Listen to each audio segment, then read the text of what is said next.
Sam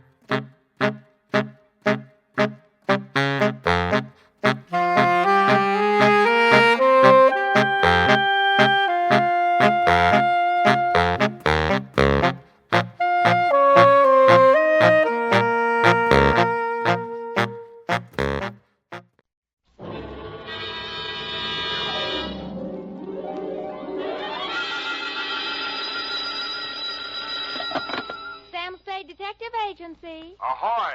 It's me. Just came ashore. From what? A boat? A ship, Effie, a ship. Anything over 400 gross tons is a ship. Anybody knows that. Well, may I inquire what was your port of call? Calcutta. My, that was a quick trip. Well, Effie, I'll tell you, I got so homesick for you I couldn't stand it, so I assembled my gear and jumped ship. Why, Sam, how sweet. A fast there, gal. I'll be right down to dictate my report.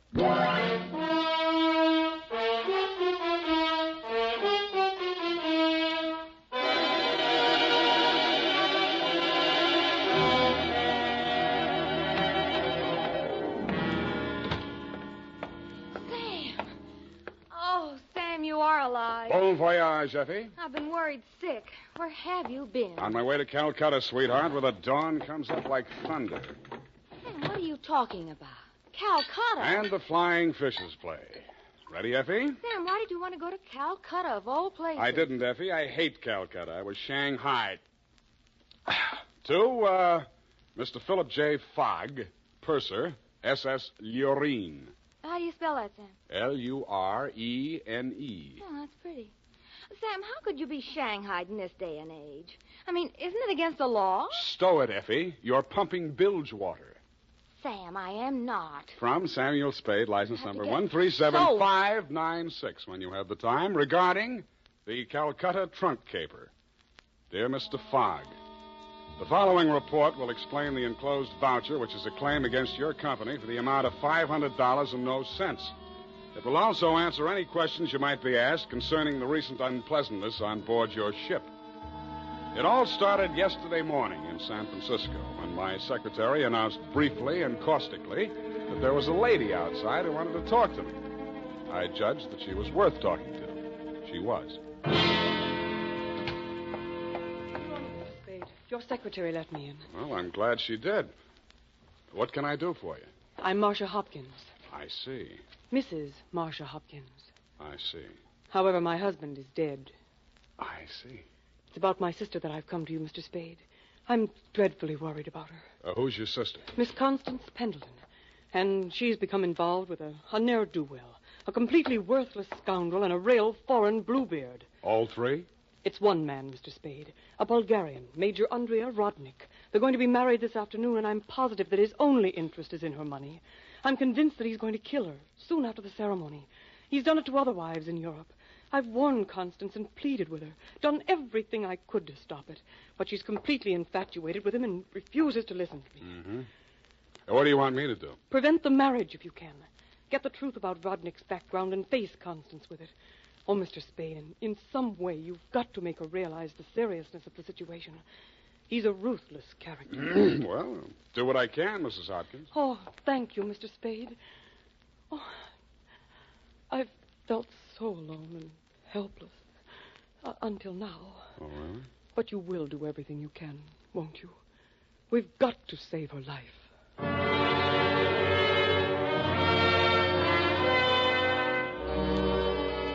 She daubed at her eyes with a stamp-sized handkerchief, patted the red gold hair at her temples nervously, smiled at me bravely, and swayed out.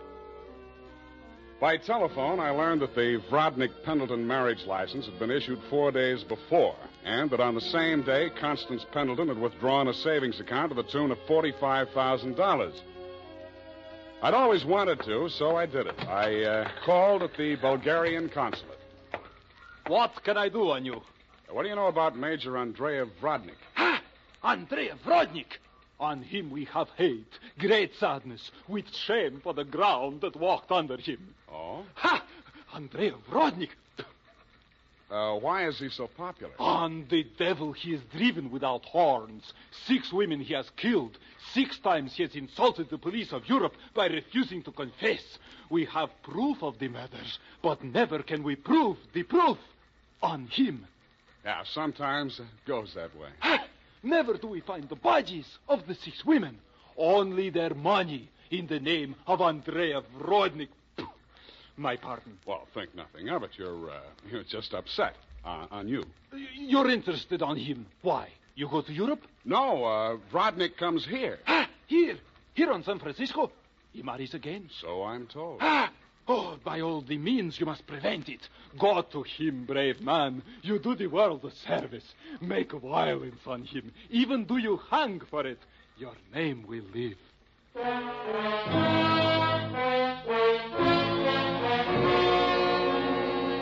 With those valiant words goading me on, I left. The farther I got into the caper, the more it looked as if Marcia's fears for Constance Pendleton were very real and very well-founded. When Constance opened the door of her hotel suite, I could see 3 trunks and a number of smaller pieces of luggage, all locked and ready to be taken out. Yes? Constance Pendleton? Yes? I'm a detective. My name is Spade. Detective? What do you want? I want to talk to you about that Bluebeard you're going to marry. Get out of here. You listen, I'll talk, and then I'll get out of here. I just left the Bulgarian consulate. Rodnik has been accused of the murders of 6 women in Europe. Each of them were wealthy. Each of them married him, and each time Rodnik came into all their money. Are you trying to blackmail me because of the lies about my fiancé's past? If you are, you're wasting your time. Well, no matter what I'm doing, I'm wasting my time. But to put you straight, your sister hired me, and I am now resigning. She's worried about you, not me. Then you should spend more time investigating your clients, Mr. Spade. You could have saved both of us some time. I have no sister. This is my wedding day. Goodbye, Mr. Spade.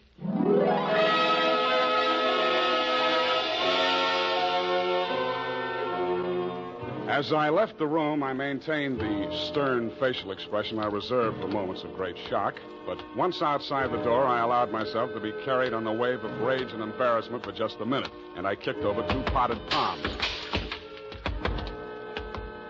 As I limped down the corridor, I was overtaken by none other than Marcia Hopkins.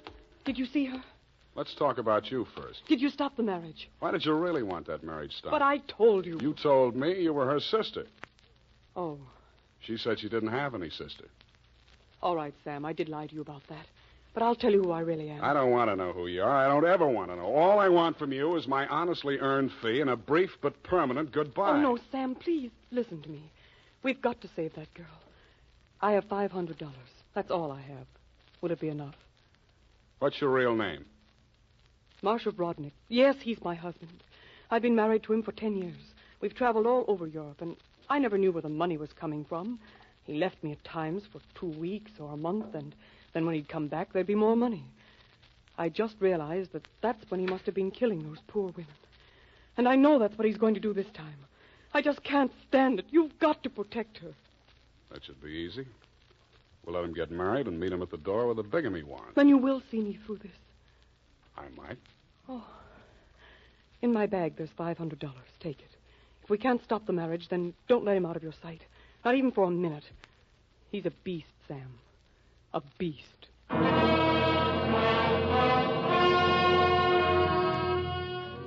Marcia dropped me in front of the Beast's Hotel, and I climbed some fake marble steps to the second floor and knocked at his door. The man who opened it was heavy, handsome in a swarthy, coarse sort of a way, and glowing conceit through 2 eyes. One monocled, one not. You are facing Major Andrei Rodnik, 1st Bulgarian Horse. What want you? You were facing Saul Fox of the law firm of Fox, Smedley, Van Dusen, and Grip. You overwhelmed yourself. I came here to warn you. If you go through with the marriage to Constance Pendleton, you're going to find yourself tangled with civil law. Warn Andrei Rodnik, who has personally led more saber charges than you have teeth in your skull. Yes. Who has personally split, slashed, and impaled on his own blade more men than you have fingers and toes. You warn me? What is this talk? You're going to have a bigamy charge slapped on you 5 minutes after you slip her the ring. The warrant signed by Mrs. Marcia Rodnik. Bigamy? Ha! I laugh. This is not bigamy. Marcia's your wife, isn't she? That bigamy was committed when I married her. I had another wife then. You call yourself a lawyer, then you know that only the second marriage is bigamy. The ones following that are nothing but interludes. Okay, Major, go ahead and have your interlude. I'm just warning you. Oh, speaks. We are being married on Redwood City from a justice of the peace 1 hour previous. Then we are sailing through the SS Lurine at midnight with our honeymoon. Already a droshky waits for the baggage and luggage. Go now before I'm losing my temper. If you're ever in Calcutta, look me up. Da!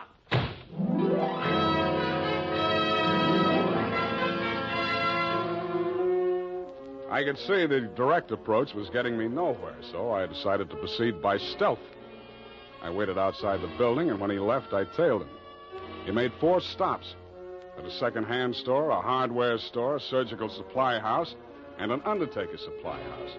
At these places, he purchased the following items: an oversized steamer trunk, black with brass fittings, a large ball of rope twine, 2 large lead sash weights, a set of surgical instruments, and at the 4th and final stop, the undertaking supply, he bought 2 items: a 20-foot length of rubber tubing and a pump.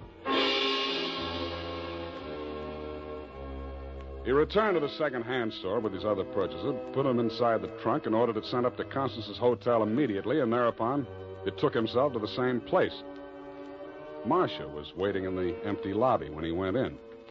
I crouched behind a pillar, turned up my hearing aid, and listened. Did you get the thing? Yeah. Now listen, my darling. We must work fast. As soon as the trunk arrives, before she has a chance to get to the telephone. Yes, Andre, but please, no cutting in the apartment. As you wish, my darling. Now, you know what you have to do. While I'm getting her into the trunk, you'll change her clothes, put on her traveling dress, the hat with the wet... What is it? What's the matter? Nothing. Come, we must make haste.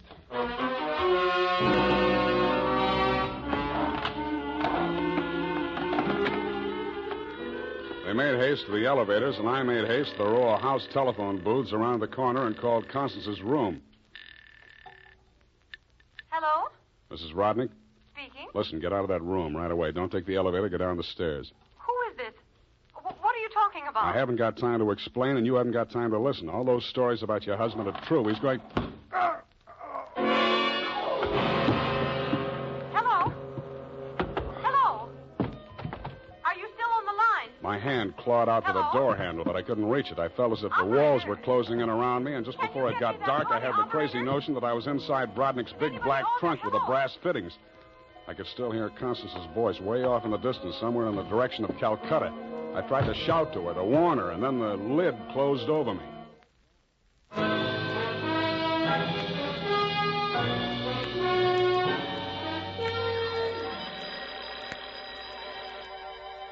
I shook my head, trying to get the bells out of it. Then I remembered where I was and what had happened. I was still wedged into the bottom of a phone booth where I'd slumped when Brodnick sapped me. I got out of there somehow and grabbed a taxi for the Embarcadero. The time was 11:55. The SS Lorraine was scheduled to sail at midnight.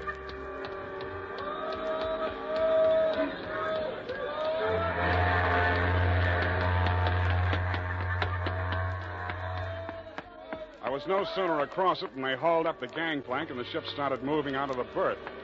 I didn't know where she was bound for, and I didn't much care. I checked the passenger list and found that Major and Mrs. Andreev Brodnick were in stateroom 12, A deck. 1 minute later, I was hammering on the door of stateroom 12. The woman in Brodnick's stateroom was Constance, and she was not in a trunk. I thought I told you to stop interfering in our affairs. Yeah, your husband told me to, but I didn't like the way he did it. Get out from here. Get out. I see you got your trunk in here where it's handy. Doesn't it make the stateroom kind of crowded? Why don't you give up, Mr. Spade? 2 times already, you are twice a fool. Marcia has no money to pay you, neither have I, even if she had a case. And believe me, she has not. Oh, why do you even bother talking to him, Andre? Mr. Spade, will you go now, or will I have to call the steward and make a complaint against you? I went. I still thought Marcia Hopkins was somewhere on that ship. I still didn't like the look of that trunk. I found the purser's office and went in. You looked at me as if you thought I was a stowaway, Mr. Fogg, and you were right. I'll have to make arrangements for you to ride back with a pilot, Mr. Spade. You realize, of course, that you're subject to a fine. Look, I don't want to do anything illegal. You know, it was just an impulsive thing. Couldn't I book a passage? Oh, there's the matter of your passport. We could arrange your visa and so on in San Pedro. We'll put in there in the morning. Well, that's good enough. How much is the fare? Oh, let me see. That's $483.87, exclusive of tax. Oh, hey, now, wait, I wasn't thinking of taking quite such an extensive voyage, you know. I just wanted to get a little sea air and... how much to Pedro? Well, I'm afraid you don't understand, Mr. Spade. This is not a coastwise steamer. Our first official port of call is Calcutta. Yeah, I know, but... Calcutta? That's in India. Well, don't you have something a little less expensive, like steerage or... There is only one stateroom available, number 14A deck. Take it or leave it. Okay, Calcutta.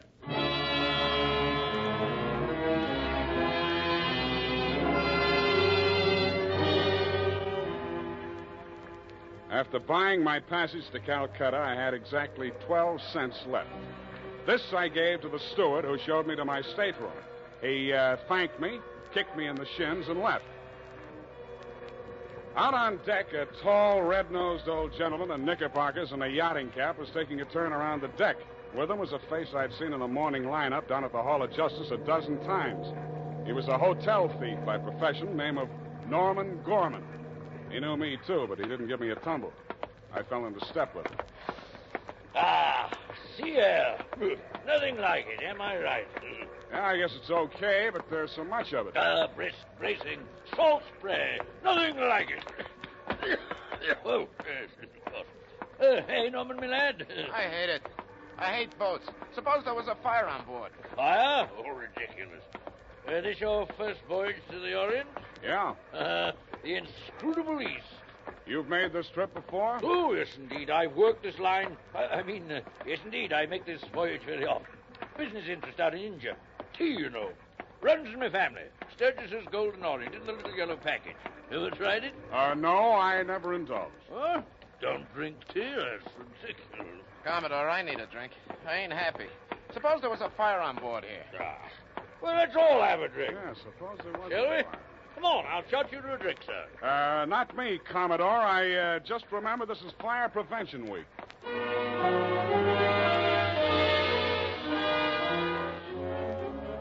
The nearest fire alarm to Brodnick's stateroom was on the companionway leading to the A-deck corridor. It was a glass-enclosed box with a small hammer hanging on a chain. I broke the glass and turned the key. In 3 seconds flat, the entire population of A-deck were shoving each other up the companionway, grabbing for life preservers as they went. The steward hammered on the door of stateroom 12, opened it, shouted inside, and Brodnick and Constance reluctantly came out. I ducked inside, grabbed the handle of the trunk, and started dragging it. When I got it into my stateroom, I broke the lock and lifted the lid.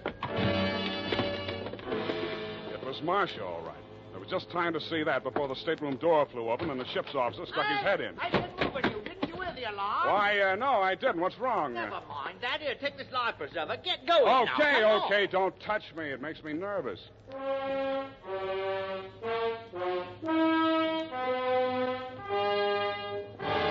20 minutes later, the captain announced to the mob up on the deck that it was a false alarm, and the passengers drifted back to their cabins.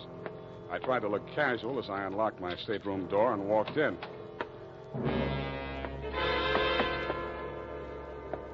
Then I stopped trying. The trunk was still there, but the lid was standing open, and it was empty.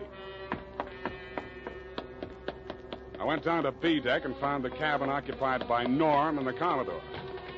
That door was locked, so I kicked it in.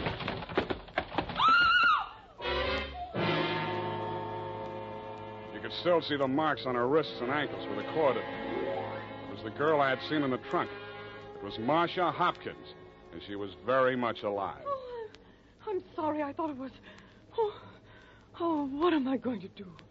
What am I going to do? You've got to help me, Sam. Why should I help you? He's crazy. They're both crazy. It all depends on who's in the trunk, doesn't it, Marcia? When it was Constance, you didn't think he was so crazy. Oh, don't you understand? I had to pretend that I'd help him. He was going to kill her right there in the hotel room. I told him it was too dangerous. If anybody looked in the trunk, it would be safer if she was in there alive. So he finally agreed and said he'd wait until we got out to sea to kill her. And then he was I know about that. Oh, the idea was so awful. I couldn't stand it. I started to scream, and then he stuffed the gag in my mouth and tied me up. He must have used chloroform or something, because the next thing I knew, I was in the trunk. And that little dark man was leaning over me. He and that old man with the knickers. They brought me here. So they pulled a switch on you. You were the fall gal all along. Oh, you've got to believe me. It was the only way I could save her life. You're the only one I can turn to, Sam. That little thief and the old man, they'd deliver me dead if there was an extra $25 in it. Oh, say you'll help me, Sam. Please say it. Well, when you ask me like that, what else can I say? Oh, you do believe me, darling. You do believe me. Come on, let's get out of here. I'm sorry, Mr. Spade. Please step back inside. I promised my associate, Mr. Gorman, that I would not allow this young lady to risk her life by leaving this cabin. You're getting into this caper at the wrong end, Commodore. It's wound up. They've bungled it. It's no good anymore. You may be right. But you understand my position, sir. I can't take any chances.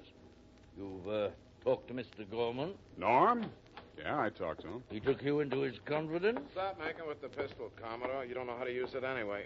Oh, heavens, Norm. You're as white as a sheet. What is it? Oh, he's sick. Go get a doctor. Yes, indeed. Right away. Listen, Spade. Take her with you. Get out of here. I don't want no part of this. You got it bad, Norm. I'm sick, I tell you. The way I had it sized, this was a clean caper, a snatch.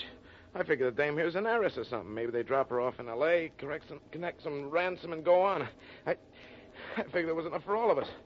Oh, but that creep, that Rodnick, he's crazy. He's a regular Jack the Ripper. Stop babbling, Norm. Tell me what happened, exactly what happened. I get a sinking feeling in my stomach every time I think about it. Well, I go in, see? He's very smooth, very businesslike. He offers me a drink. I accept it.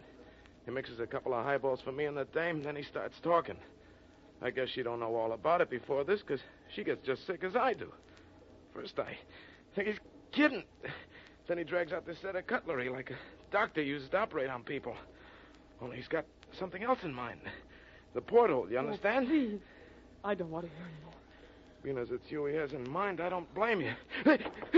My stomach. Hey, Norm. Norm. Here he is, the ship's surgeon. Oh, dear me. What? Stand away from him, please. Help me get him into the bunk. Sure, Doctor. Take the shade off that light, please. Yes. He's dead, isn't he? Oh, yes, he's dead, of course. Who poisoned him? I didn't waste any time answering him. I grabbed him by the arm. Before he could object, I was pushing him up the companionway to A deck. It was probably too late to save Constance's life. She'd drunk the same poison, and I was pretty sure she had, but if I was going to nail him for the murder of Constance, I had to get there before the evidence vanished. We got there just in time. I don't need to tell you what we saw, and I'd rather not. Rodnick rose slowly to his feet, clicked his heels military fashion, and bowed very low. The ship's surgeon. How opportune. Perhaps you could advise me, Doctor. After all, I am, in all honesty, even still, a mere amateur at this sort of thing.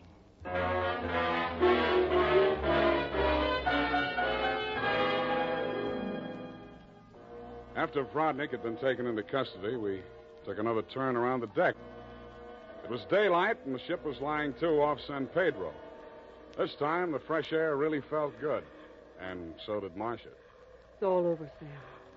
Yes, sweetheart, it's all over. But not between us. Say it, Sam. Say it's not all over between us. How can it be? I knew it. I knew you felt the same way.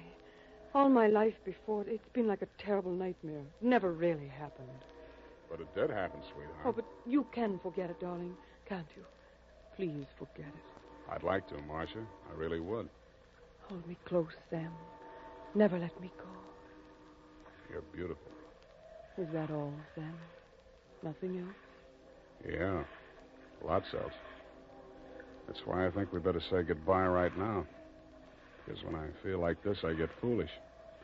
And if I get foolish with you, I'm likely to wake up in a trunk someplace.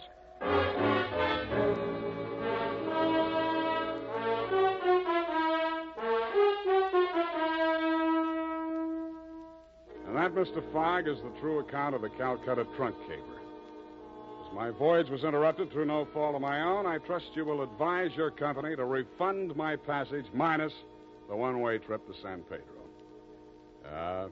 Period, and a report.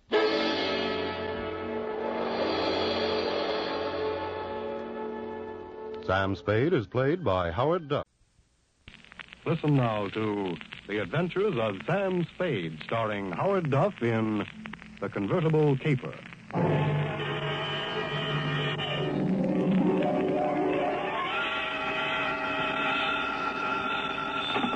Sam Spade Detective Agency. Me, sweetheart. Sam, I knew you'd have the courage to come back and face it. Well, I'm back, Effie. What shall I face first? You didn't do something else, did you, Sam? Besides what? Besides running away with that woman in a stolen car. You're a little mixed up, Effie. The car was stolen from her. You mean it was her own car? Well, not exactly, Effie. You see, she stole it from somebody else, and then somebody stole it from her, and then I got it back for her. Well, it must have been quite a car to be worth all that trouble. It wasn't so much the car, Effie, as... Body? Sam, I don't understand. Think it over, sweetheart. I'll be right down to dictate my report.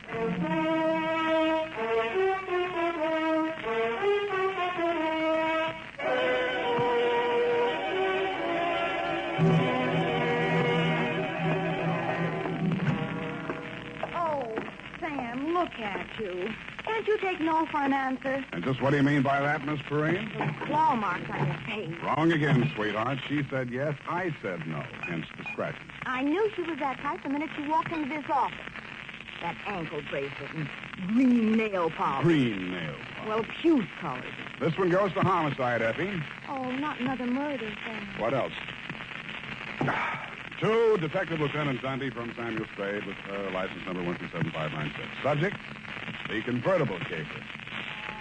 Dear Dundee, it had been a dull morning, but just before lunchtime, things began to brighten up. Her clothes looked like money, and what they were wrapped around looked even better.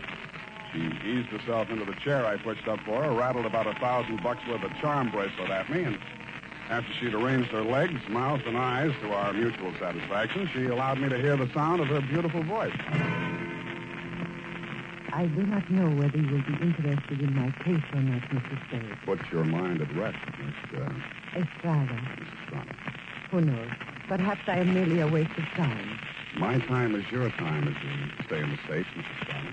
Oh, you are very simpatico, very kind. Yes. Entonces, my automobile has been stolen. When and from where? Last night, after midnight, while I was checking in at the Hotel San Rafael, where I am staying, I foolishly left it parked outside with the keys in it. Have you reported this to the police? No. I suggest you do. No. No? No. Well, why not? Because I stole it from another. Oh, I see. No, but you do not yet know all. If the police find the car and notify the one from whom I stole it, then that one will know that I am in San Francisco. And that's bad. It must be bad. If he finds out I am in San Francisco, then he will come here and kill me. That is why I must recover the car rapidly and without the police. You will be glad to help me. Be very pleasant, Miss Estrada, but hot cars are not exactly in my line. You wish that I... I don't think anybody would murder you just for stealing his car. Oh, not for the car, no. Already he tried to kill me once, twice, 3 times. So I take the car and drive away rapidly. Away from where? Mexico State of Chihuahua, where this pig resides who wishes to murder me. Why? Oh, he drinks. He becomes a beast. He accuses me of... Look here on my shoulder, the scar. Where already he cuts me with a knife. Uh-huh. Now you have seen something that changes your mind about me, huh? You see that I am sincere. Why, Miss Estrada, I never had any doubt. Oh, please. I am without friends. You will call me Nietzsche, I guess? Yes, indeed, Nietzsche. Bueno, now we are friends. In the car is sitting the pig.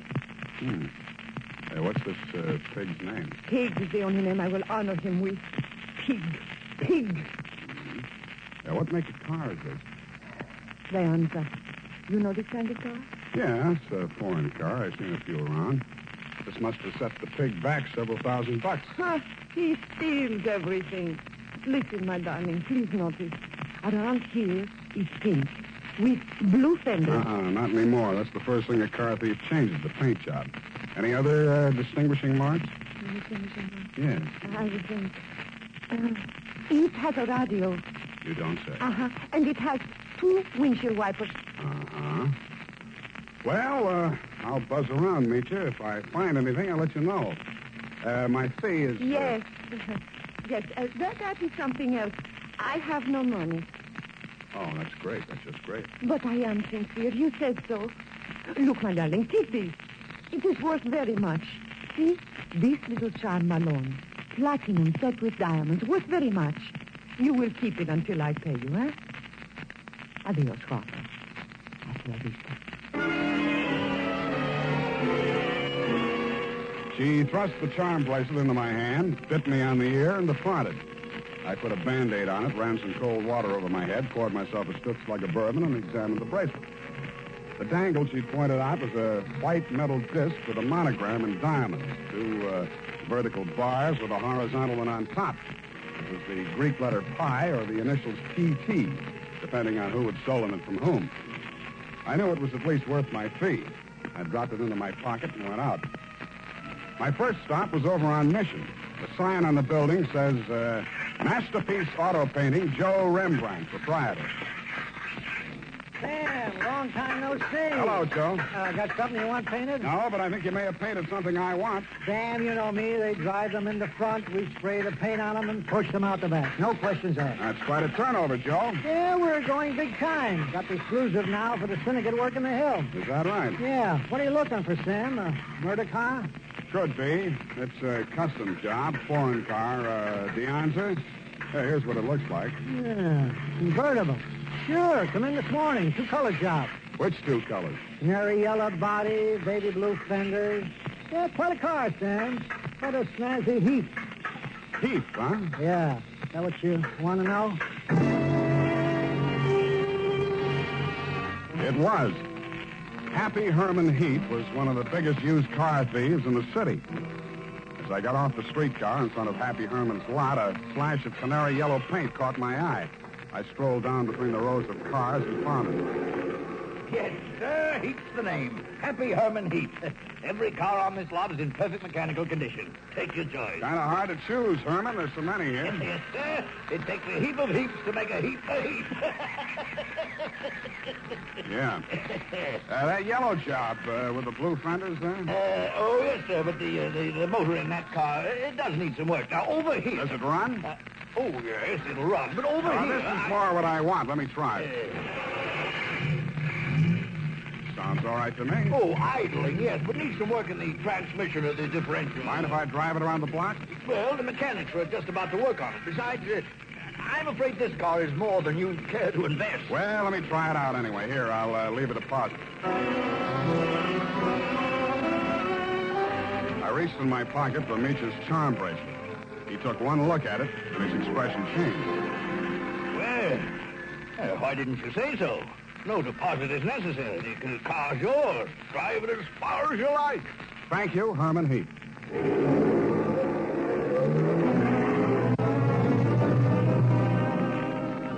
I took him at his word. I put the magic bracelet in my pocket, drove back to O'Farrell Street, parked in front of the San Rafael Hotel, slipped the doorman $1 to wash it for me, and went on into the lobby.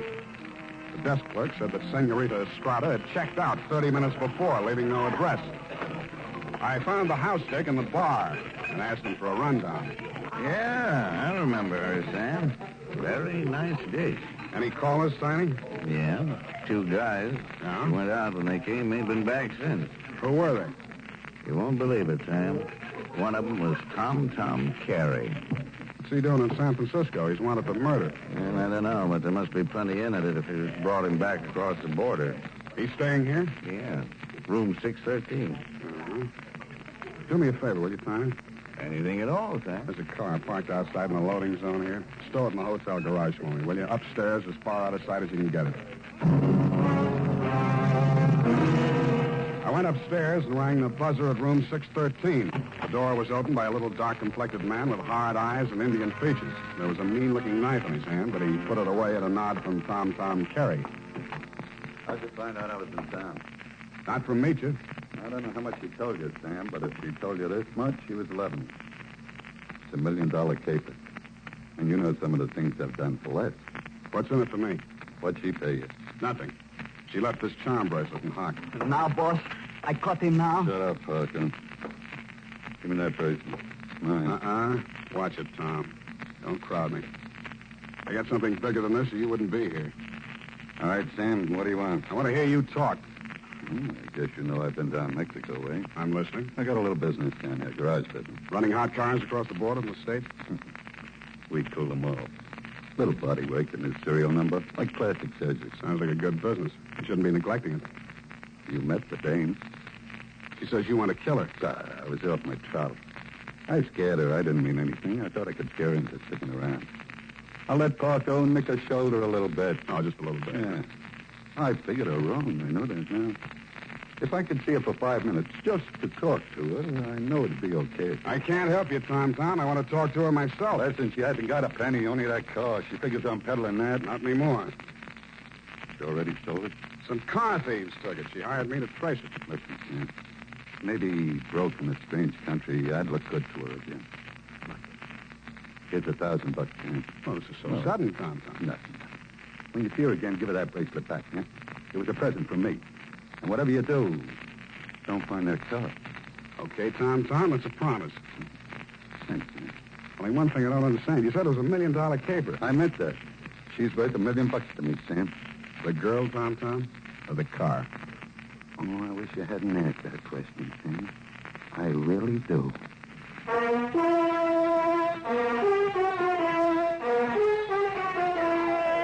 And now, back to the Convertible Caper. Tonight's adventure with Sam Spade.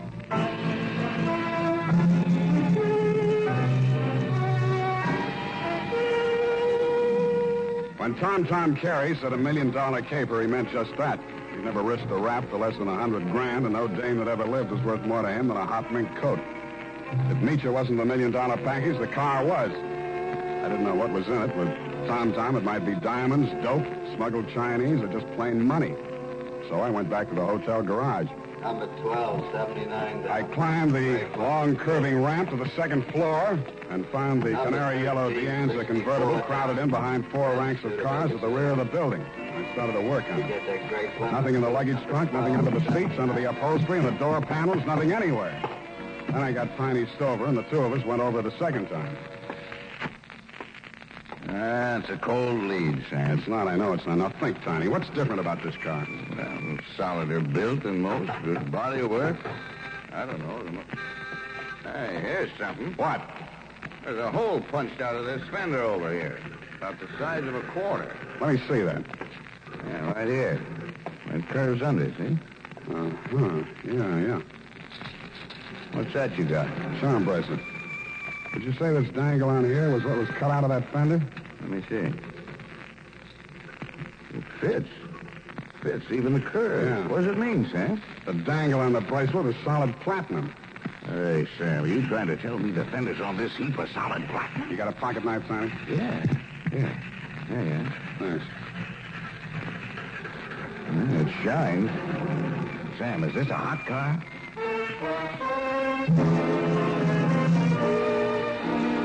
I didn't answer him. I didn't have to. He looked from the gray-white gleam of the bracelet shine to the square of paint I'd scraped off the fender and answered the question himself.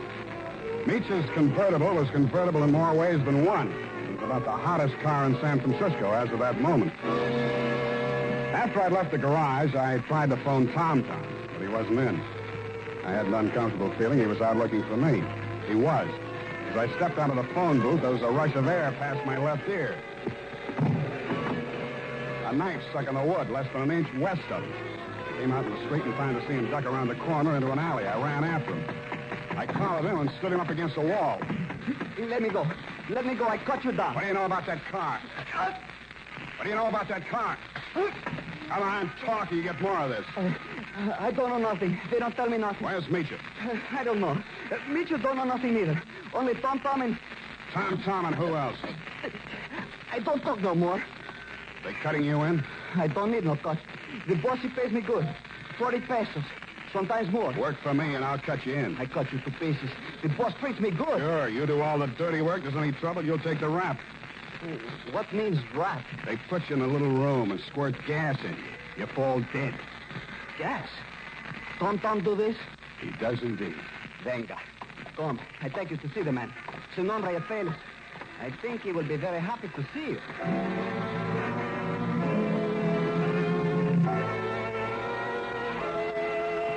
The place Paco took me to was about as high on Russian Hill as you can get. The house was old, faced in brownstone, and had a high iron fence around it. On the gate was a nameplate, H.H. Lovelace. When I opened it to go in, I noticed that Paco was no longer with me. Oh, Mr. Spade, come in, come in. The gray-haired gentleman who greeted me was wearing a wing collar, a carnation, and a very distinguished air. I could hardly believe it, but he was definitely, beyond a shadow of a doubt, none other than the one and only Happy Herman Heap. Well, Mr. Spade, I see that you're surprised. I'm overwhelmed, Mr. Heap. Lovelace, that is the correct name. For my avocation, I selected my first and second names, the H.H., you know. My full name is Herman Heap Lovelace. About that car, Mr. Spade. Yeah, about that. I must own that you outwitted me. I was rather proud of my little device, the disc on the charm bracelet, you know. When you showed it to me at the my business establishment, I naturally thought you were authorized to take the car. Yeah, naturally. However, I'm not averse to enterprise in a young man, and I'm prepared to pay for my blunder. You said $1 million I still couldn't accept, Mr. Lovelace. Oh, why not? I was hired to recover that car for my client. It's not mine to sell. Well, it's certainly not hers. I don't care whose it is. All I know is that my client's life is in danger, and it has something to do with that car. Miss Estrada? Yeah. Excuse me one moment. Spade has arrived. Hello, Papa. That's all she said. Then she stood there looking at me in that way that made you not care who she was double-crossing or why. Then she turned to Lovelace, alias Herman Heap. How much does he know? Alas, everything, I fear. He has agreed to our terms? Yes. Good. I must have my bracelet back now, Sam. Sure, it's right here in my... I reached in my coat pocket for the charm bracelet she'd given me to keep for her. It wasn't there. It wasn't in any of my pockets. I guessed that it was in one of Paco's pockets. Mitya watched me fumbling, her eyes blazing with anger. Fool, you have lost it. We are helpless without that. I thought it was the car you wanted. Please, one thing at a time. I suggest that we first gain possession of the car. Yes, Lovelace, you are right. First, the car.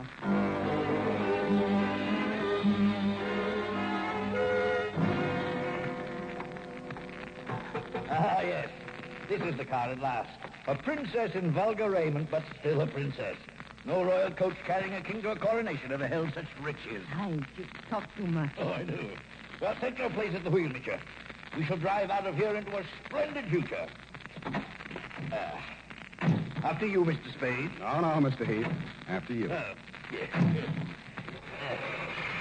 Ironic, isn't it, that with all my varied interests, I've never learned to drive a car. Será tu poco, viejo.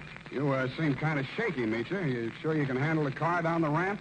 I'm very good driver, Guapo. Mitya, stop! Put on your brakes. There's a man coming up the ramp. Figg!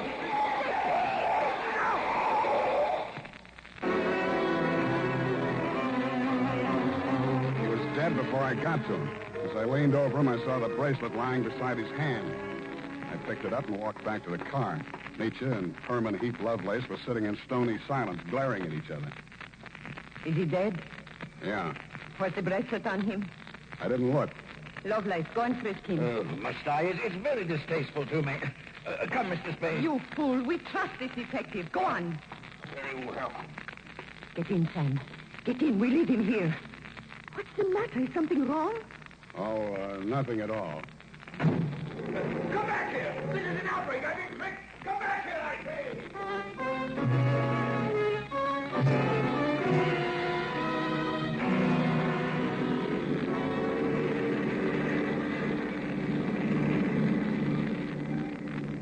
Please, Guapo. A cigarette. Sure. Here you are. Gracias. De nada. I saw you pick up the bracelet. I meant that you should share with me. That is why I gave you the bracelet in the first place. I liked you. Couldn't have been because you were safe as long as Tom didn't know where the bracelet was, and if you had to kill somebody for it, it would be me. Please, querida, what does it matter now? We are together, we have the car, we have the bracelet, and the pig is dead. That's what worries me. Oh, surely you do not think I meant to kill him. Of course not. Your foot just slipped. You stepped on the gas by accident. Yes, that was it. It won't stick, sweetheart. Not with me. But with the police? My story won't help you. I don't know enough. Oh? Then I tell you everything. I was with Tom Tom for a year. I hated him 365 days. I tried to run away. Always that Paco came after and brought me back. Then, Senor Lovelace came with the car. Senor Lovelace had much money, but he could not take it from the country. So he stole platinum. Some he received from refugees who had sent their fortunes abroad in that form. But there was no safe way to get it across the border. So for a cut, Tom had the platinum made into fenders and welded onto the car. Why was the bracelet so important? It was too dangerous for Lovelace to bargain directly. Tom was to get the money for the platinum and give the little piece of the fender as a token. Yeah. Lovelace would know who to give the car to when they showed it to him. That's why he let me drive the car off the lot, huh? I don't care, darling, even if you tried to steal it. Now we understand each other, no? You are tough, too. Tougher than Tom, I think. Well, Now we have everything for ourselves, you and me. What do we care for the others, huh? You make a good pitch, sweetheart. You look beautiful while you're making it. But I don't like you driving. What do you mean? Pull over. I'm driving this heap back to the city. No. I said pull over. I won't let you do it. I don't care what happens. Take it easy. You want to kill us both? Sure, I will kill us both. We die together or we live together. Yes or no? You're nuts. Answer me. The answer is no. Bueno, you will see I mean what I say. The fog thinned out just as we rounded a bend in the road. There was a point ahead with a sheer 300-foot drop to the sea. She jerked the car away from the pavement and steered straight at it. I grabbed the wheel and twisted it. The car skidded on gravel and slid sideways toward the cliff. I got the door open and tried to yank her out with me. She held on and kicked me until I rolled free.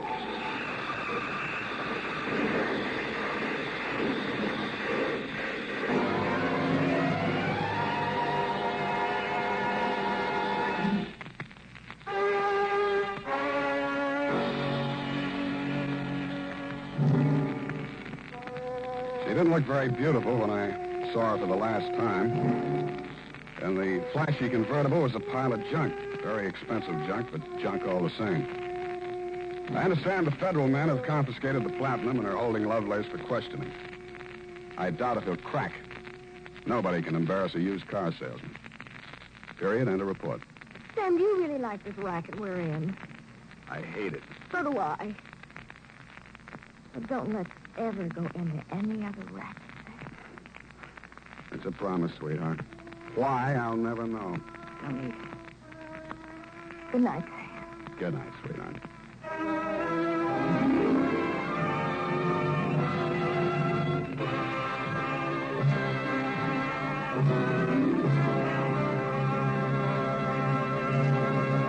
The Adventures of Sam Spade, Dashiell Hammett's famous private detective, was written for radio by Bob Tolman and Gil Dowd, with musical direction by Lud Gluskin. Sam Spade is played by Howard Duff. Lorene Tuttle is Effie. Tonight's program was directed by Elliott Lewis. The Adventures of Sam Spade, Detective, brought to you by Wild Root Cream Oil Hair Tonic, the non-alcoholic hair tonic that contains lanolin. Wild Root Cream Oil, again and again the choice of men who put good grooming.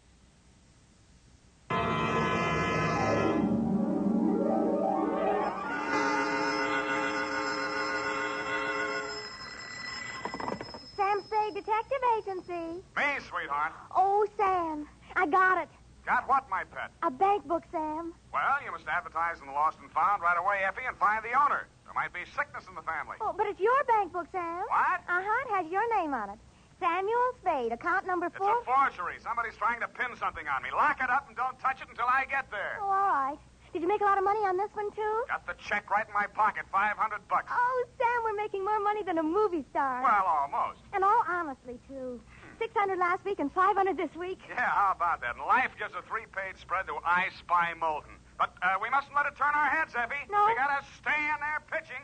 I'll be right down to pitch my report on the Figg caper.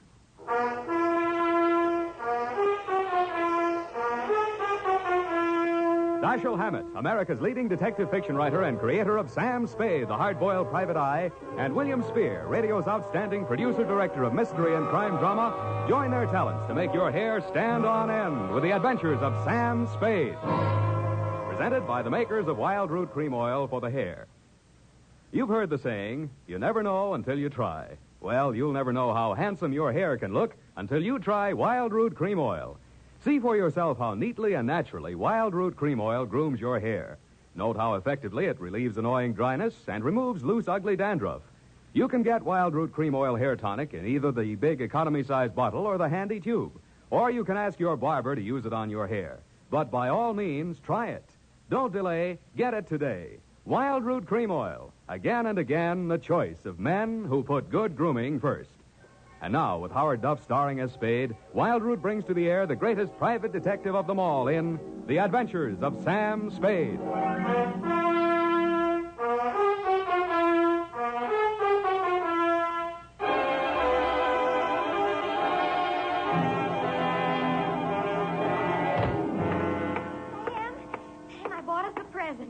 Oh, you're going to love it. Well, we got to watch these expenses, Effie. There's always something. Yes, but this will be saving.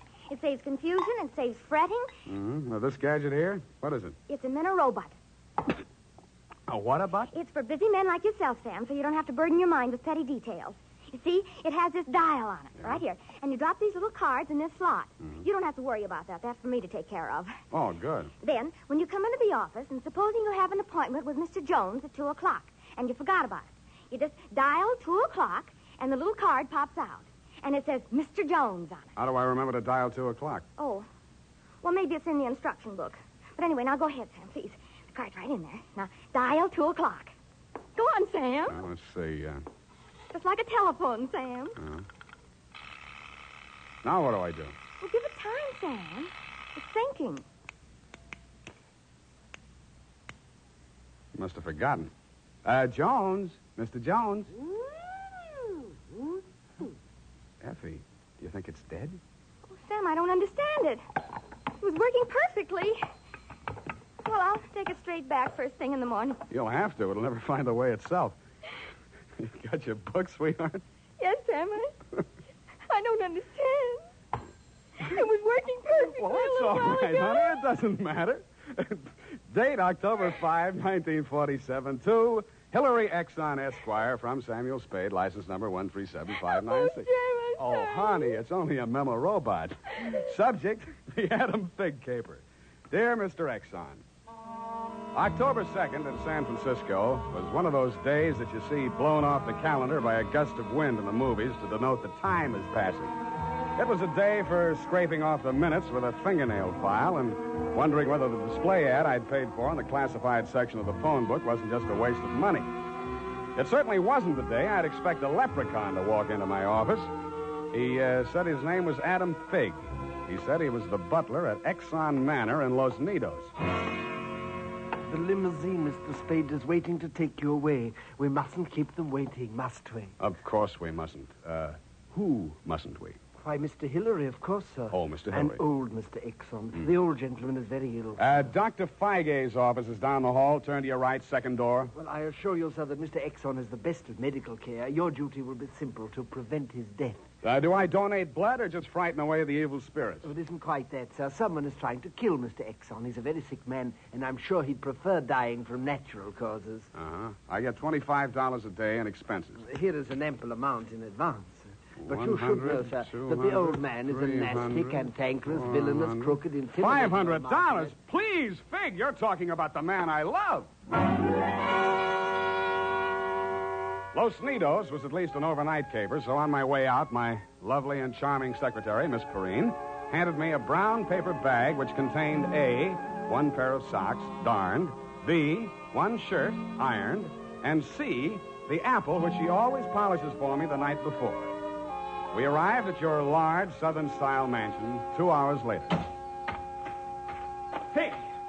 Oh, Figg, where the devil have you been? The city, sir. I can't find the keys to the liquor closet. Where are all the maids? What happened to that cook we hired yesterday? Who is this man, and why is he wearing that necktie? This is Mr. Spade, sir, the detective. I'm Hillary Exxon. Come in, please. Go on upstairs, Figg. See what that girl is doing to my father. I don't believe she's a nurse at all. Very good, sir. In here, Mr. Spade. Pardon the condition of the house. The old man has been firing the servants again. Your father, you mean? Yes. Every time he gets shot at, he fires all the servants. He gets shot at pretty often? About once a year. In the fall. Uh-huh. You always hire a detective? No. Oh, dear. I'm not keeping you up, am I? No, excuse me, please. It's much worse this time. I can't get any sleep. Guns going off in the middle of the night. The whole household disturbed. When and where was he last shot at? Yesterday morning at about 1:30. I dug the bullet out of the woodwork myself, a .38 caliber, embedded in the door frame that leads to Miss Kaywood's room. That's his nurse. Was she with him at the time? No, Dad sleeps like a baby, full of sedatives. She sees to that. Shot come from outside? Yes, but we found nobody on the grounds. No traces of anybody. I don't know whether Dad knows who shot at him or not. He's such a closed-mouthed old devil. You don't care very much for your father, do you? To be frank, Mr. Spade, if hating weren't such an effort, I would despise him. He is without a doubt... Well, listen. Get out of here! There, that's just a sample. Well, come on, let's see what's eating him now. Get out! Talk to me like that. I tell you, I won't stand for it. Well, you don't have to stand for it. Take that silly painted face out of my sight. Don't you dare! Get out!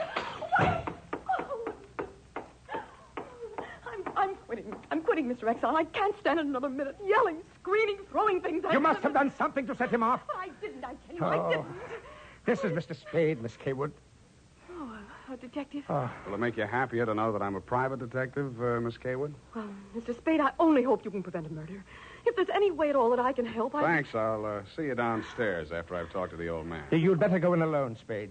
Oh, Miss Kaywood, do you have a throat spray downstairs? I seem to be congested. Go away. Go away!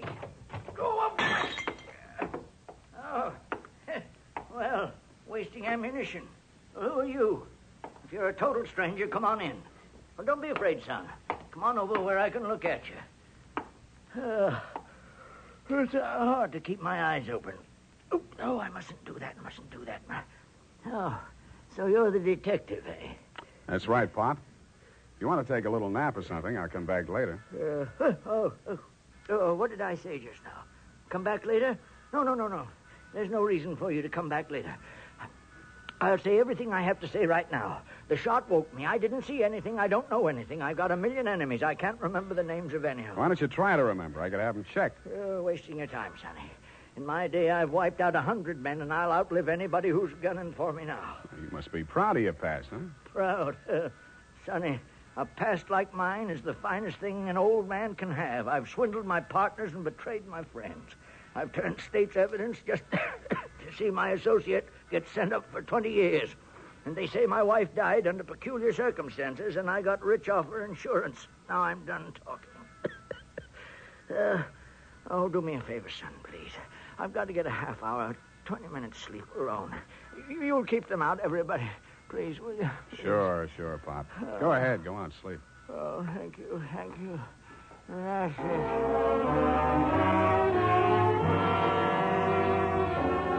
He closed his eyes, rolled over, and fell into a heavy sleep.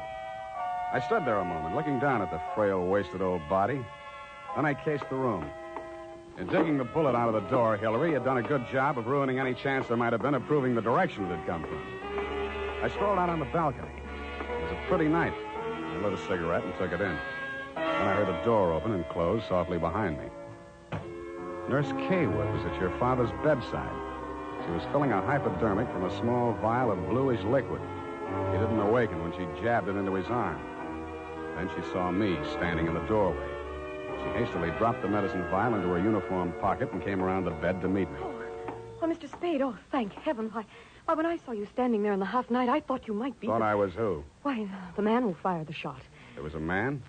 I don't know. I didn't see it happen. I just assumed that... You shouldn't have done it. I warned you, Eleanor. Oh, we're disturbing him. Let's talk outside. Okay. Oh, it's good to breathe something besides sick room air. I thought you got used to things like that in your profession. Why are you so unfriendly, Mr. Spade? Nurses are human, aren't detectives. Try me, sweetheart. Oh, I know what you're thinking of me. But after a week in this horrible house, that poor old man, he's frightened. He's really frightened. What of? Why, the shots. .38 caliber or hypodermic? Surely you don't think that He's supposed to be under sedatives. The doctor's orders. Sorry, sweetheart. It's my job to suspect everybody. Can't you forget your job, even for a moment? Sure. If you don't mind the fact that I know you're a liar, that I'd make book you didn't come here primarily as a nurse, and what's worse, your act's not even convincing. Is it that bad, Sam? Yeah. Almost bad enough to be good. Come here. Oh, I hate you.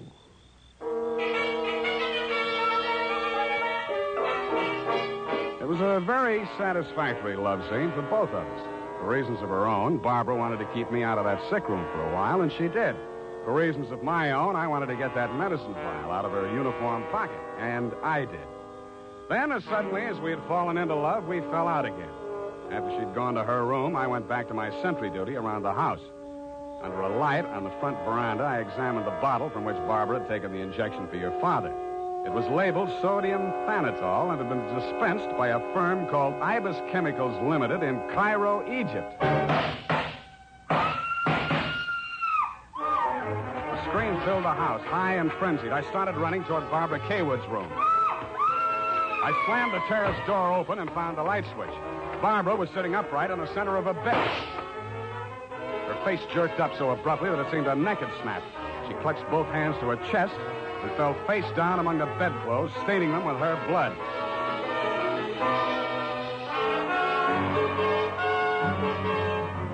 I don't know whether I went through, over, or around the screen that stood between her room and the old man's. I circled Exxon's bed. He lay on the floor on his side facing the window. I went outside. A .38 automatic lay on the ground a few yards away from the building. I put that into my pocket and listened. No shadows moving. Nothing. Then he was on me before I could be sure he wasn't a medium-sized tree. Break your back. Need the light. The warm stuff on my cheek might have been the thing's blood or mine. It gathered me up and bent me back and tore at my throat. Then I remembered that hands are stronger than fingers. I started with his thumbs.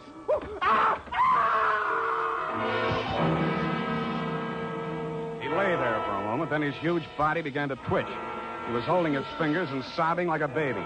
I pulled him up to his feet, poked him in the back with the flat of my hand. I followed him through an opening in the hedges and down a long, pitch-dark lane toward the lights of a squat brick house set on the top of a slight rise. As we approached it, a door opened and light streamed out onto the porch.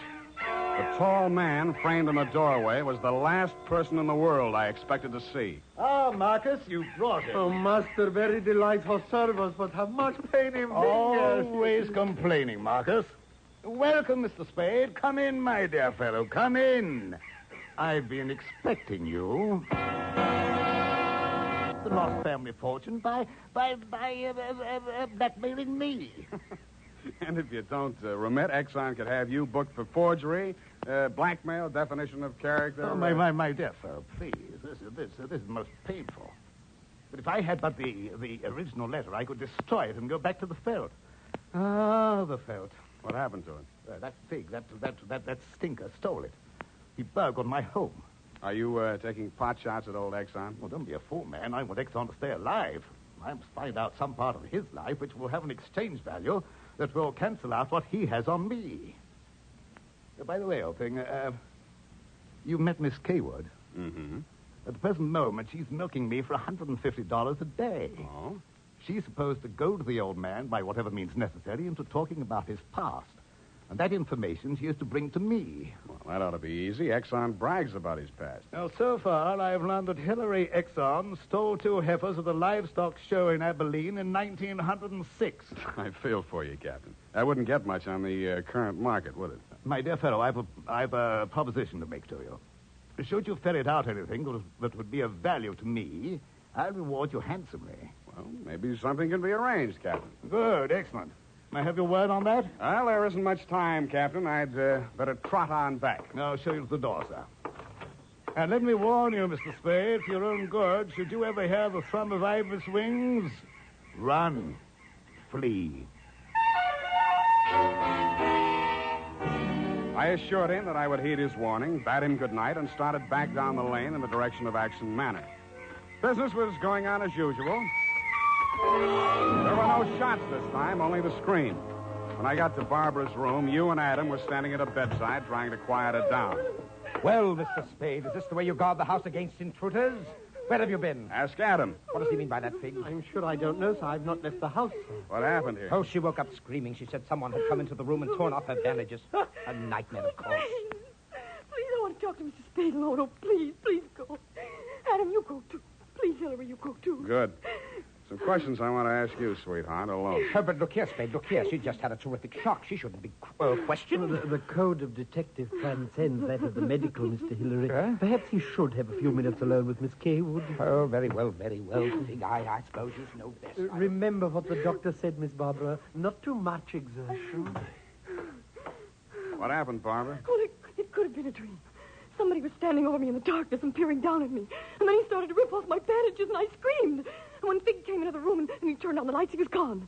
It could have been a dream, Sam, and I could have been clawing at the bandages myself in my sleep. But you weren't. It wasn't a dream. I've been talking to Captain Sherry. And then I thought... well, how much do you know? That you've been feeding the old man truth serum to get him to talk in his sleep. Oh, How much talking has he done? well, plenty. How much you told Sherry? Well, just as little as possible. Why? Because, Sam, if we can keep that old man alive and out of jail long enough to sell what we know to Sherry for what it's really worth, we'd be fools not to do it. What makes you so sure you'll stay alive long enough to collect, sweetheart? Well, because you're going to help me, aren't you, Sam?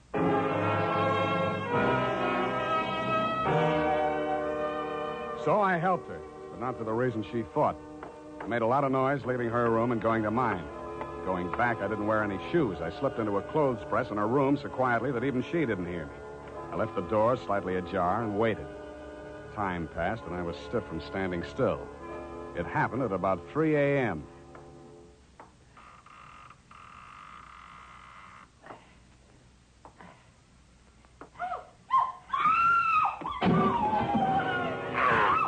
The crazy, feverish glare of his eyes told me that the threat of the gun in my hands meant nothing to him. I jumped to his side, twisted the knife away from him, picked him up in my arms, and carried him, kicking, clawing, and swearing, back to his bed. He lay there, breathing hard. Then he smiled. You're a smart one, Sonny. You had me figured out the first time you came in here, didn't you? Not quite, Mr. Exxon. The gun under your window was the clincher. That gun? Sure. I had it under my pillow all the time. I got tired of shooting into door frames. Look, you're dying, Mr. Exxon. There's no use trying to make up stories now. You're right, Sonny. I knew that nurse would sit up in bed after I fired tonight. And then I let her have it right through the screen. Why? You know why, will or not. She was doping me up and sneaking in here at night, listening to what I was babbling about. Maybe you weren't saying anything important, Mr. Exxon. I might have, Sonny. I might have. 14 years ago, I killed my wife. I wanted to carry the secret to my grave.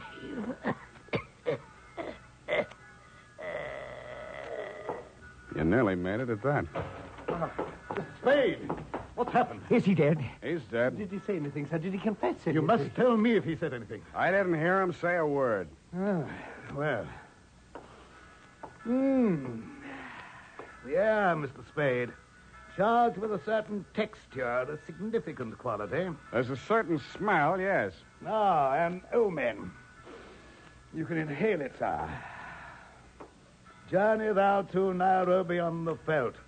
Tarry 7 days, and you will collect the fabulous golden skull of Wizami, king of the Bojamas.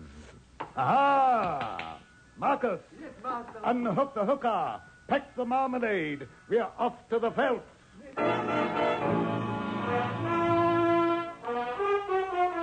Just then, a flock of birds broke across the horizon, screaming. There must have been thousands of them, but not ibis, Mr. Exxon. Vultures. I suppose if you're going to pay any attention to omens, it's a good thing to know your birds. Period. End of report.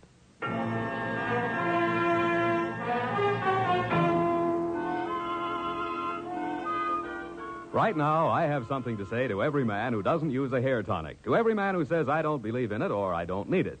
That all depends on what you mean when you say hair tonic. If you mean the old-fashioned greasy kind that leaves your hair smelling like a perfume factory, you're absolutely right. But remember, Wild Root Cream Oil Hair Tonic is nothing like that. Wild Root Cream Oil is an entirely new kind of hair grooming preparation. There's not a drop of alcohol in Wild Root Cream Oil, and it contains soothing lanolin that's like the oil of your skin. Most important, Wild Root Cream Oil grooms your hair the right way, neatly and naturally. Never leaves your hair sticky or greasy. Get the big economy-size bottle and the handy new tube that's economical, easy to pack when you travel, and grand for the bathroom cabinet. Don't delay. Get it today. Wild Root Cream Oil Hair Tonic. Again and again, the choice of men who put good grooming first.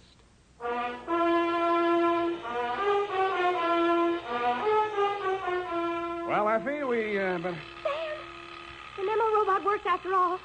I told you it would. Yeah, it just takes a little time, sweetheart. Oh, read the card, Sam. Now, you see? You'd know you were supposed to see Mr. Jones at 2 o'clock. Isn't it wonderful? Well, this card doesn't even mention Jones. Huh?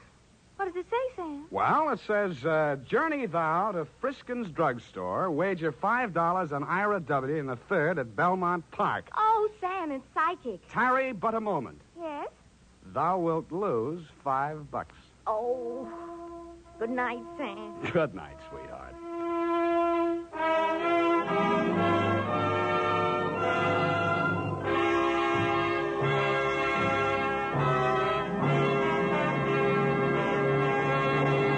The Adventures of Sam Spade, Dashiell Hammett's famous private detective, are produced and directed by William Spear. Sam Spade is played by Howard Duff. Lorene Tuttle is Effie.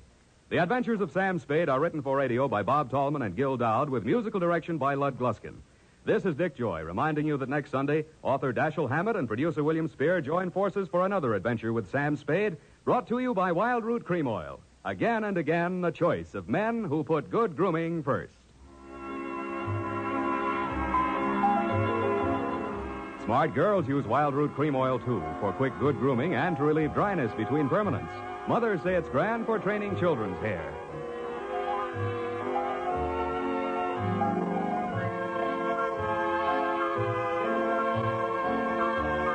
This is CBS, the Columbia Broadcasting System.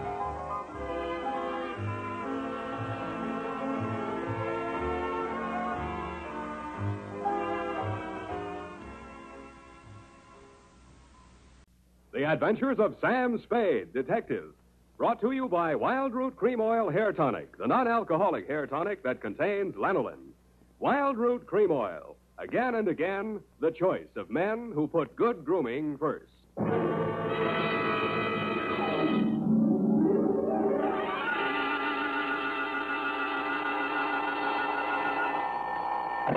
Sam Spade Detective Agency. Hello, sweetheart. It's only me. Oh, Sam. Why so modest? Women, Effie. Age cannot weather nor customs stale their infinite variety. Huh? Against their incalculable wiles, mere man is a leaf in the wind. Oh, Sam, do you really... Oh. Who was she and how windy was it? Cyclonic, Effie. We had to close every window in the house. But If you will just contain your natural feminine curiosity for a few moments, I'll be right down to dictate my report on the bow window caper.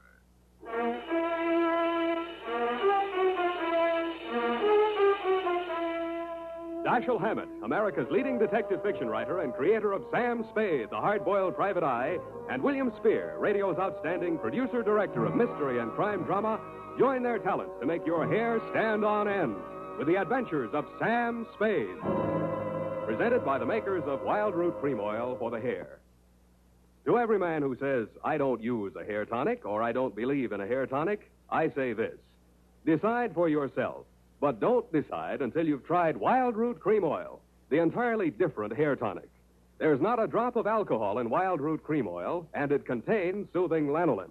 What's more, it grooms your hair the right way, neatly and naturally. So get the big economy-size bottle and the handy new tube at your drug or toilet goods counter. Wild Root Cream Oil Hair Tonic. Again and again, the choice of men who put good grooming first.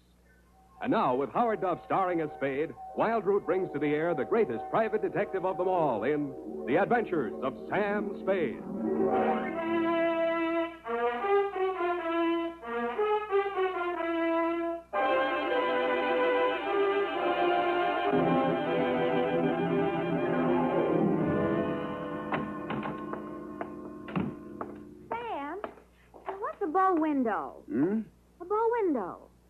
A bow window is a bay window that you look into instead of out of.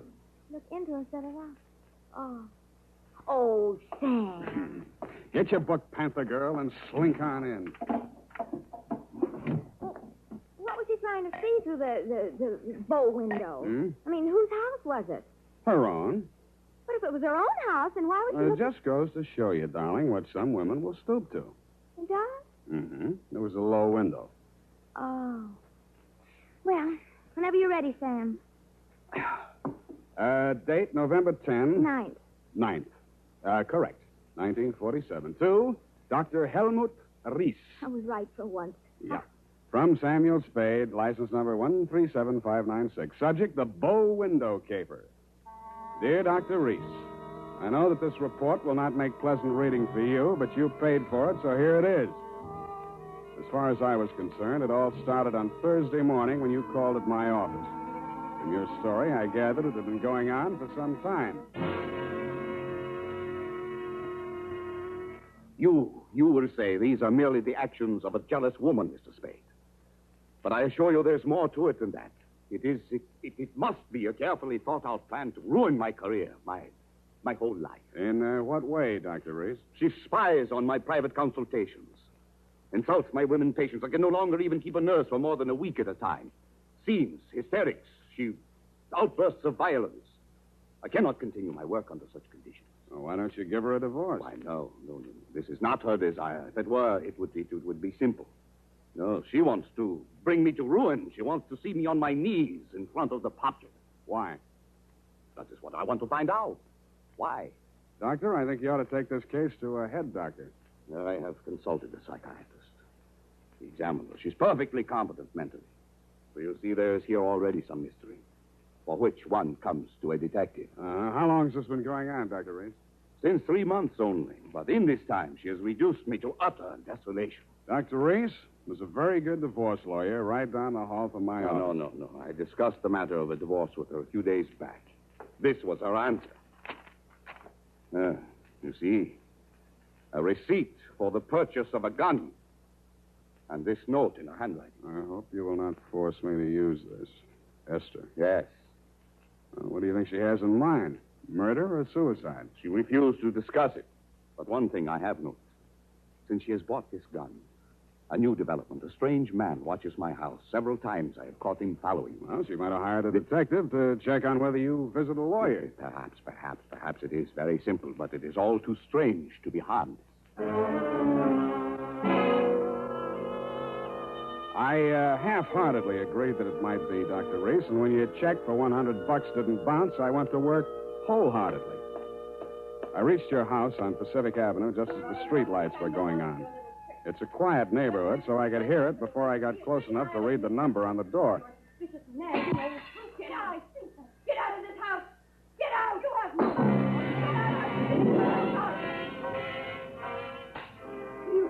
They seemed to be slugging their way toward the back of the house, so I decided to risk an entrance. I found the doorbell, and I was about to punch it when I caught sight of your mystery man. He was crouched in a clump of shrubbery that grew under the bow window at the corner of the house. He was still there with his eyes glued to the window when I walked up behind him. Hey, let go of me. Let go. Come on, you're going inside. Listen, I'm not just a snooper. I didn't say you were. I'm just inviting you inside for a better look. Now, I'm warning you, if you don't let go of me, Stop squirming, will you? Go! The kick he landed on me wasn't according to the Wrestling Association's rules, but I let him get away with it mainly because I couldn't move for 3 or 4 minutes, and by that time he disappeared down the street. When I recovered my faculties and staggered back to the door, I didn't bother ringing the bell. I just walked in. The hen fight was still going on somewhere in the upper reaches of the house. Then a door burst open on the upper landing, and a girl in a nurse's uniform ran down the stairs toward me, pursued by a pale little woman with a pinched face who was brandishing a pair of brass fire tongs. You brushed past me, Dr. Reese, and headed off the pursuer. Esther, stop this! Stop this at once! Have you gone crazy? Give me those fire tongs. Give them to me. What's the matter, Helmut? Afraid I'll mar your light of love's beauty? What started this? I caught her creeping about the kitchen. She was going to poison my food. Explain to you, Mrs. Reese. The doctor... Oh, don't bother explaining, Miss Roberts. These morbid fancies of hers. Don't think I don't know what goes on in that office. that office when I'm not allowed anymore. That's only because you make the patient so nervous, Esther. I know what goes on. You and those women. That will do, Esther. Go to your room. Very well. But I won't have that woman in this house another day, Helmut. Is that understood? Go to your room, Esther. I'm going. But remember what I said. I've warned you both. I can't. There, Miss Roberts. Now don't. There. I can't stand any more, Doctor. I tell you, it's making me a nervous wreck. I just... Dr. Reese. Huh? Oh, Mr. Spade. You saw, you heard? Yeah. Come into my office. We'll talk. I think we'd better. Doctor, there's still one more patient waiting to see you, Doctor. Well, have her wait a little longer. Yes. This way, Mr. Spade. How much longer? Well, the doctor will see you just as soon as he possibly can. Have you been feeling any better, Mrs. Campbell? Sit down, Mr. Spade. Thanks, but I can say what I have to say standing. Your wife's a very tragic woman, Doctor. I wish I could help her. I wish I could help you, too, but I can't. You heard her threat against Miss Robbins. Was that a joke? There's nothing funny about jealousy. But there is this man who watches the house. And the gun she bought. I collared him outside just now. Oh, well, did you get him to talk? No, but I wouldn't worry about him if I were you. And about that gun. The Constitution says every citizen shall have the right to bear arms. Even Parnell Thomas can't do it. Mr. Spade, I've not yet told you all. If I... Oh, Doctor, I'm sorry Yes. to interrupt, but this patient, she's been waiting for more than an hour. Well, who is she? Mrs. Kavanaugh. Kavanaugh. Kavanaugh, who? Well, has she been here before? Of course, last week. Here's her card. Oh, yes. I'd better get it over. Send her in. Yes, Doctor, and Doctor, I'm resigning.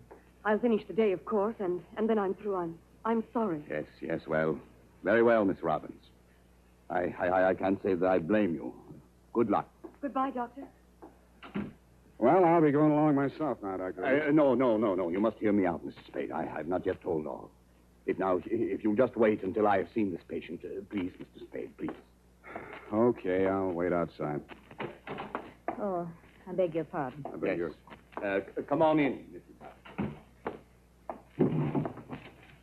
So, you're leaving the doctor's employ, nurse? I am.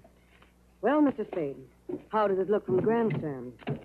Messy? Mm-hmm. You don't mind if I finish cleaning out his desk? Go right ahead. Thank you. What's the matter with Esther, anyway? I could sum the whole thing up in a single 5-letter word, shall I? You have. Are you going to walk out on him? Aren't you? Yes. Yes, I am. Oh, but Esther isn't jealous of your type, if you don't mind my mentioning it. I feel heartened to think that you noticed I was different. Oh, I did, Mr. Spade. I really did. You don't seem particularly nursey to me, either. I'm not. My, you have a fast pulse, Mr. Spade. Yes, I've been feeling very weak the last few minutes. I need care. Oh, you know, you don't eat enough apples, Mr. Spade. Well, I guess I finished. Oh, there's that old contract. I wonder... Mr. Spade, will you tell the doctor I've left and thank him for me again? Aren't you going to see him before you go? No, I'm not. He'd only begged me to stay, and it's simply out of the question. Oh, the poor guy. I just don't know what I'd do if I were in his place. For you, Mr. Spade.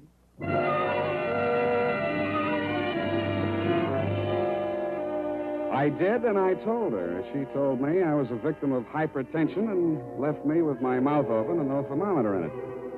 5 minutes after she'd gone out through the front entrance, your wife came down the stairs, looking knowingly at me and the door to the doctor's office, and left by the same route. 10 minutes after that, I was halfway through a 1937 National Geographic that was the latest edition on the waiting room table, and had reached the third paragraph on the natural beauties of Winona County, Minnesota. But I never finished.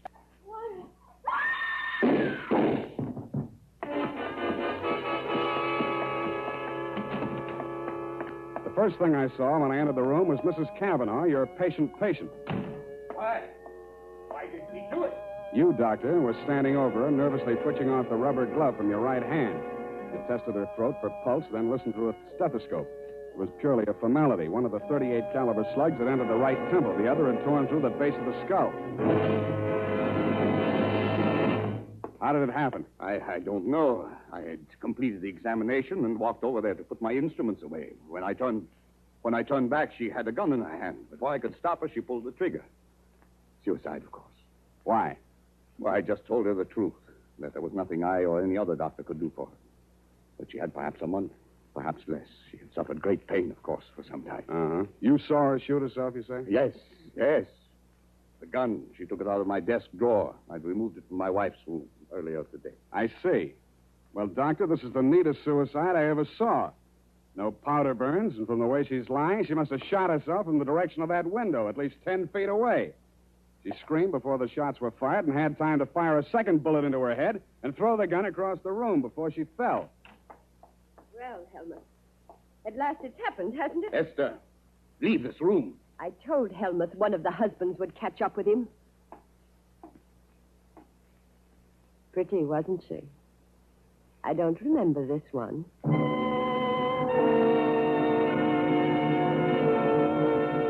The expression on your face might have been horror or fear or both, Dr. Reese. But your wife was smiling. When my eyes left her face, I noticed a leaf clinging to the hem of her coat. It might have come from the shrub that grew up against the house. And her shoes were splotched with mud that could have and probably did come from the cultivated flower bed just outside the bow window.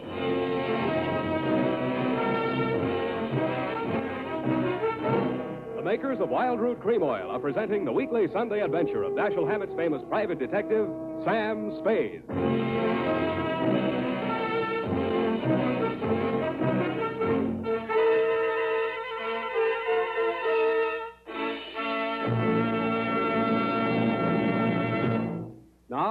Now, here's important news on good grooming. Better than 4 out of 5 users of Wild Root Cream Oil say they prefer Wild Root Cream Oil to all other hair tonics. Here is new and even more conclusive evidence that Wild Root Cream Oil is again and again the choice of men who put good grooming first. So if you want the well-groomed look that helps you get ahead socially and on the job, listen. Recently, thousands of people from coast to coast who bought Wild Root Cream Oil for the first time were asked, how does Wild Root Cream Oil compare with the hair tonic you previously used? The results were amazing. Better than 4 out of 5 who replied said they preferred Wild Root Cream Oil. And no wonder. It gives you the advantages that men consider most important. Wild Root Cream Oil grooms your hair neatly and naturally, relieves annoying dryness, and removes loose dandruff. What's more, non-alcoholic Wild Root Cream Oil is the only leading hair tonic that contains soothing lanolin. That's like the oil of your skin. So ask for Wild Root Cream Oil. Again and again, the choice of men who put good grooming first.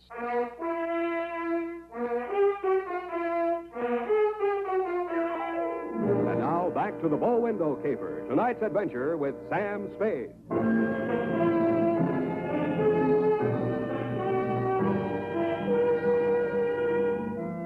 Obviously, there were 2 equally good suspects in the Kavanaugh murder. Either your wife had killed her in a jealous rage, or you'd killed her with your wife's gun to frame her for the murder.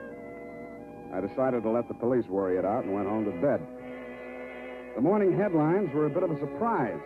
Nurse sought in shooting of mystery woman. Item. The cops had found Celeste Robbins' fingerprints all over the murder gun. And item. Mrs. Kavanaugh, the murdered woman, had given a vacant lot as her address, and her body was lying unclaimed at the morgue. I decided to pay her a visit.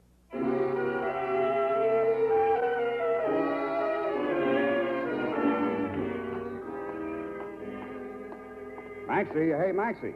What? Oh, Sam. Sammy, my boy. Hey, it's good to look on you. How are you, Maxwell? Oh, fine, fine. What brings you here, Sam? The Kavanaugh woman. The Kavanaugh, huh? Let's see who's with us today. Stiftel, Milton, Schwartz, Kelly. I knew him. Nice guy. Figg. Aha. Kavanaugh. Rose. Hello, Rose. Hey, Sam, don't you want to look at Rose? No, I've seen her. Ah. Yeah, just checked her back in. Autopsy. Say, you do collect queer ones, Sam. Now, you take her. Why would anybody in the world knock her off? In her condition, all he needed to do was wait. A month. Couple of weeks. Bad as that, huh? Worse. Anybody claim her yet? Well, that... Hello. Something we can do for you? My name is Kavanaugh. I've come for my wife. He was standing with his back to me, and I didn't get a good look at his face until he walked over to the desk with Master. The voice tipped me even before I saw the face. It was the man I'd caught outside your office window less than half an hour before the murder. If he recognized me, he didn't let it show. I waited while he went in with Maxie. When he came out, there were tears streaming down his face. I'd been waiting for two reasons. I had some questions to ask him, and I had wanted to pay back that jolt he'd given me the night before. I left without doing either.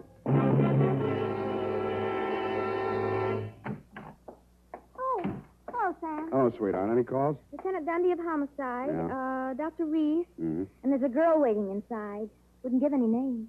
So you let her wait in my private office. Well, I don't think you'll mind when you've seen her. She's by way of being a knockout.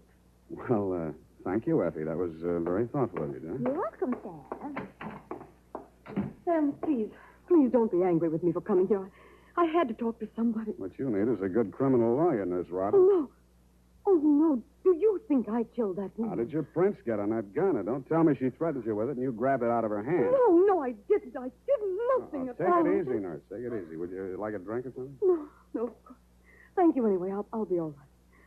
Well, she came in from shopping 3 days ago. Just as nice as pie. And she came creeping around. You know how she is. And she said, I bought something today. It's lovely. And with that, she hauled this gun out of her handbag.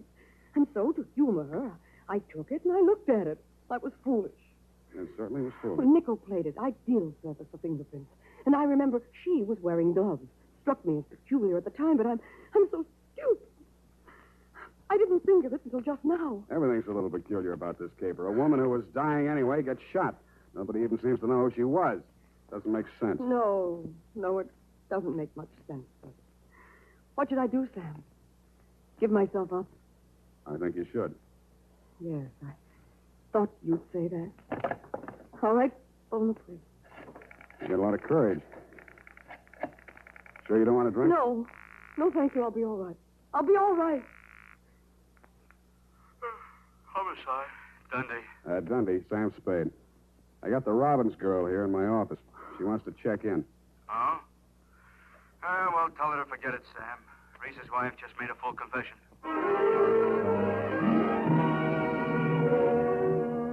That tore it.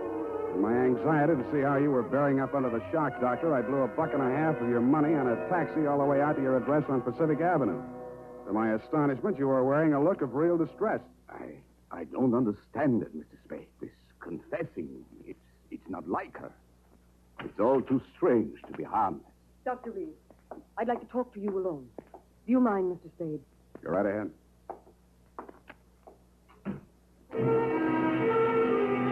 I strained my ears outside your consulting room, but all I could hear was a few vague murmurs. Then, for no good reason, I decided to have a look at your wife's bedroom upstairs. The cops had been there before me, so I didn't expect to find much, and I didn't. I was tapping the woodwork for secret panels or something when I heard a heavy tread on the stairway. I wheeled around, my hands inside my coat. A jolly-looking character in coveralls was standing in the doorway. Home Electronics. I beg your pardon? You're Hagen. Home Electronics. I come to take the equipment. What equipment? And a dictograph. She don't need it no more. Ask me, she hurt too much. Mrs. Reese had a dictograph installed? Yeah, a rattle-type installation. This here's a speaker. My own design. Looks like a portable radio, don't it? Yeah, where's the other end? Where's the microphone? It's in the doc's private office. You interested, eh? Yeah, turn it on, will you? Oh, sure. We'll get it tuned in a minute there. Oh, feedback. Wait a minute, I'll fix it. Let her talk. What can she tell? I don't know. But it's uncanny the way she Nice, knew huh? things. Every word we spoke together. That's because of the dictograph. Neat rig, huh? Shut up. We cannot allow this terrible tragedy to come between us. We love each other. Nothing can change that. Oh, boy. That's as nice, ain't it? Quiet. I just know, please don't. Now stop it, Helmut. I don't want you. Please don't. What is it, Celeste? What has happened to Jane? What has happened? You asked that. When I've been attacked by a mad woman and accused of murder all in the space of 12 hours. But it's all over now. Just so, Helmut. Yes, it's all over. Well, can't you turn it up a little more? Oh, sure. Turn it up. Hold it. Definitely over, it's over. And I'm very, very ashamed. I suppose it was my usual thing. I always get sorry for a poor, weak man and get involved. But this time, I'm sorry for her. Celeste, please. When I was a kid, I liked it. It used to make me feel powerful and, well, to watch them squirm. But it's no fun anymore watching another woman in the agonies of jealousy. And you, I thought you were just weak. You're a brutal, unscrupulous murderer. What are you saying, Celeste? You killed Mrs. Cavanaugh. What, that's impossible. You stood deliberately in that window and you fired 2 shots right at Hey, what gives you? Why weren't my fingerprints on that gun? Because you were wearing your rubber gloves, Doctor. Celeste, don't say any more. No.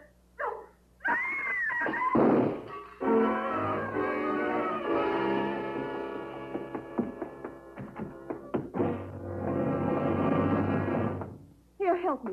Help me get his shirt off, Mr. Spade. He's been shot. Who shot him, you? Through the window, the same man, the one who watched the house. Hold this tourniquet tight, please. Nothing. A flesh wound. His aim was bad. Yeah, too bad. Cavanaugh, you still out there? You got nothing to worry about. He's still alive. I missed him.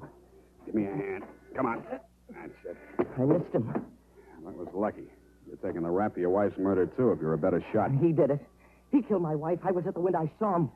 What I don't understand is why his wife confessed. She loves him, Mr. Cavanaugh. You should understand that. I guess that's what happens to love when it gets crossed up. Why didn't you tell the police what you saw? They'd have hung it on me. She was a stranger to everyone else. I'd been quarreling with her, suspicious, acting like a maniac. She never told me. She must have been going to one doctor after another, trying to find one that would give her one ray of hope. In pain all the time, too, and never letting on. Never. Even after that first visit she made to Reese's office, I didn't tumble. I thought she was meeting him on the sly. And I followed her both times. That last time I carried a gun. I might have killed her if what I suspected had been true. I'm very sorry, Mr. Cavanaugh. I didn't realize. You're pretty late with your regrets, Doctor. I don't quite figure either. Maybe the prison psychiatrist can. Dundee homicide. Dundee, tear up Mrs. Reese's confession. Come on over and get the doctor. Dr. Reese? Yeah. By the way, he accidentally shot himself in the arm. Isn't that right, Doctor? What? Oh, yes. Accident. Why didn't she tell me? Why didn't she tell me? I don't know, Cavanaugh. Women, sometimes they make too much sense, or we don't make enough, or maybe we're all crazy.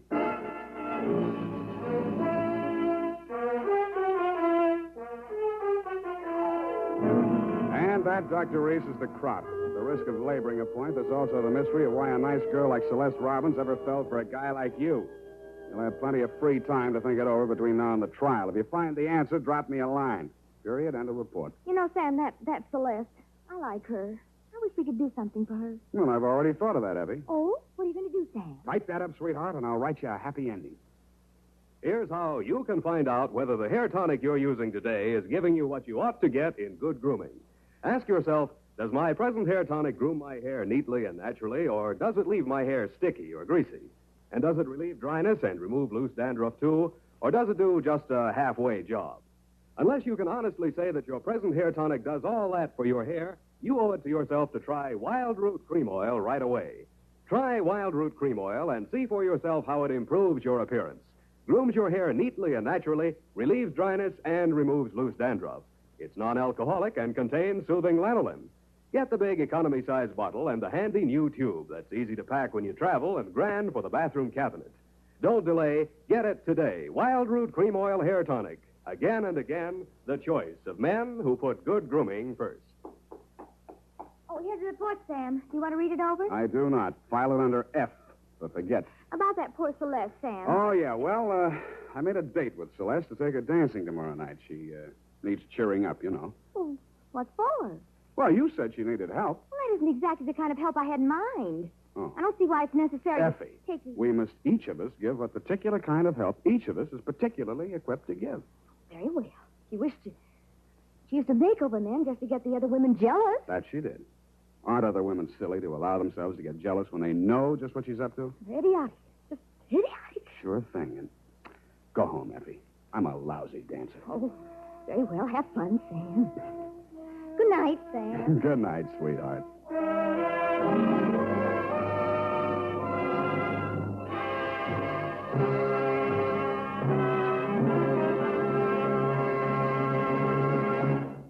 The Adventures of Sam Spade, Dashiell Hammett's famous private detective, are produced and directed by William Spear. Sam Spade is played by Howard Duff. Lorene Tuttle is Effie. The Adventures of Sam Spade are written for radio by Bob Tallman and Gil Dowd, with musical direction by Lud Gluskin. This is Dick Joy, reminding you that next Sunday, author Dashiell Hammett and producer William Spear join forces for another adventure with Sam Spade, brought to you by Wild Root Cream Oil. Again and again, the choice of men who put good grooming first.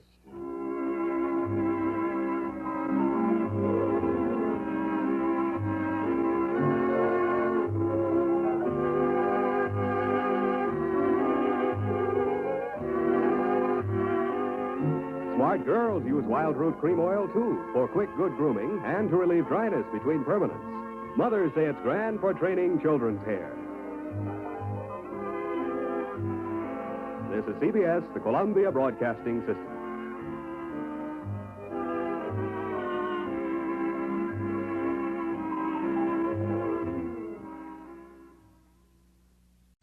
Sam Spade.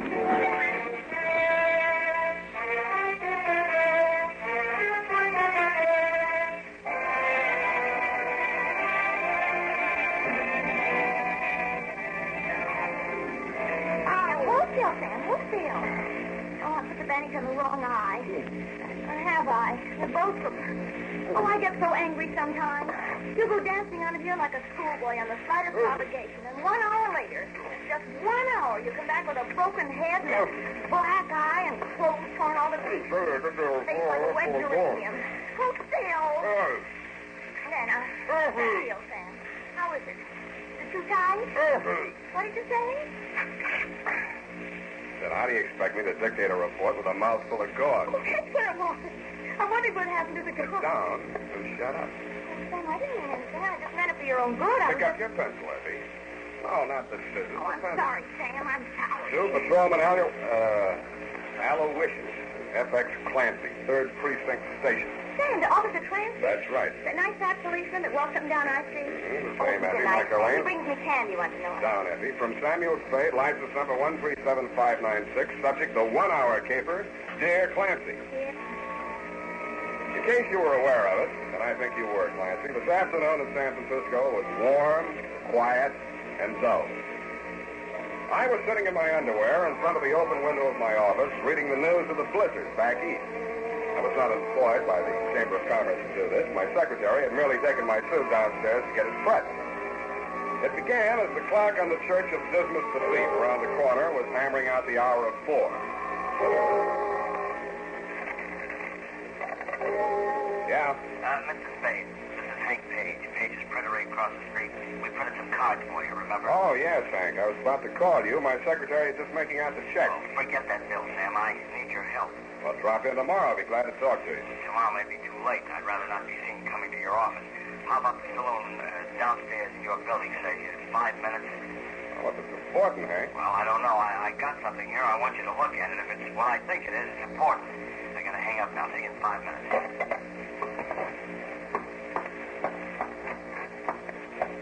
Oh! Where do you think you're going in that? Same old hat, Effie. What's the matter with it? I was not referring to your hat, Sam. Well, that's what you're looking at. Well, I'm trying to avert my eyes, Sam. Here's your suit.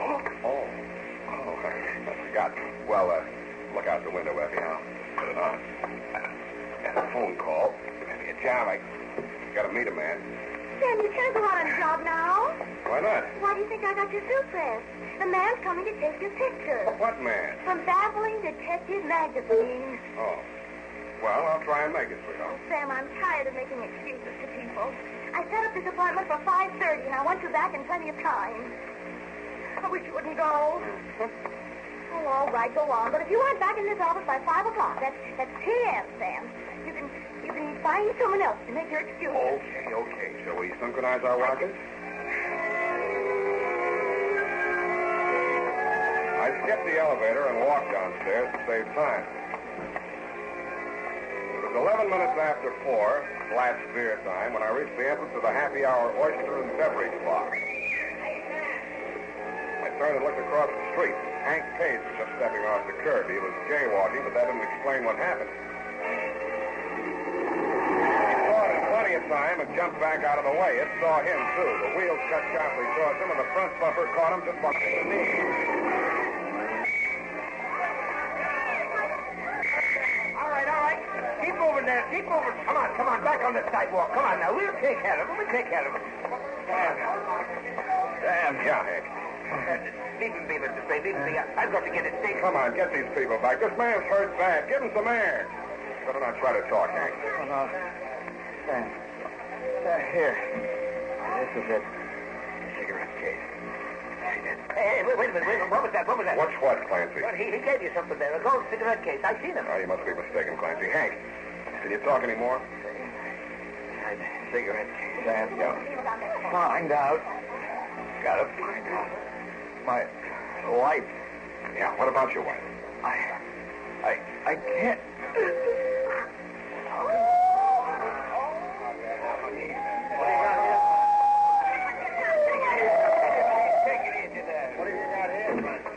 Hit and run. Looks kind of dead. Like I say, was dead, wouldn't you? This is more for Clancy. Be away. Okay, boys. Okay, take him away. Now, come on, please, everybody, stand back. Any of you people identify this man? Yeah, I know. You better come along then.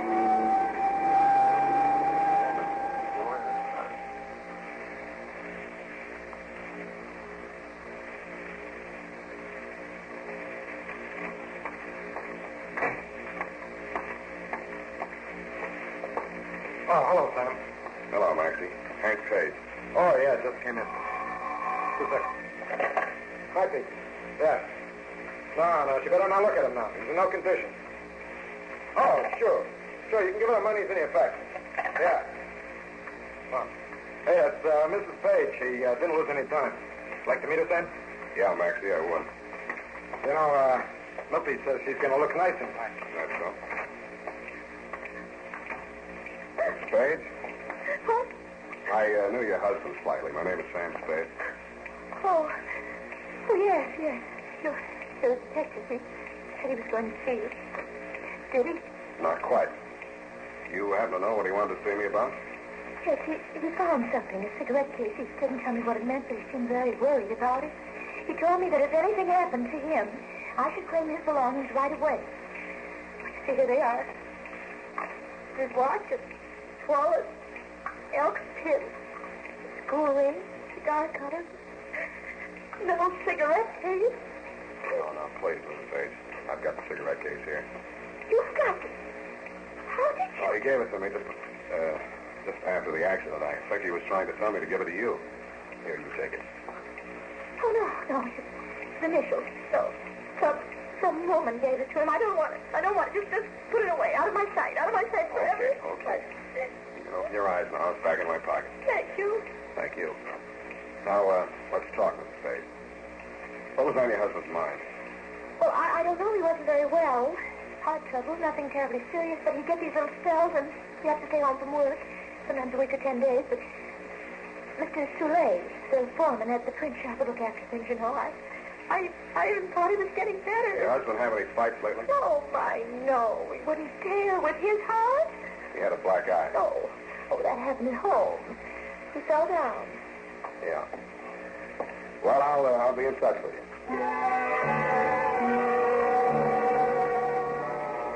Outside, the fog was rolling in. I stopped under a streetlight and spent an estimated 45 seconds trying to figure out what time it was for the calendar watch my secretary gave me for Christmas.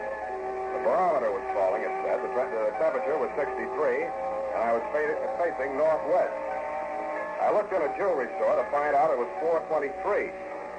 My hour was nearly half gone, and the only clues I had were a cigarette case and a black eye. I took the case out of my pocket and opened it. There were cigarettes in it. I took one out and lit it. It was nasty. Then I saw something green behind the cigarette. It looked better. It looked like money. When I examined it more closely, I wasn't so sure. The printing on it was Dutch, and the amount was 100 florins.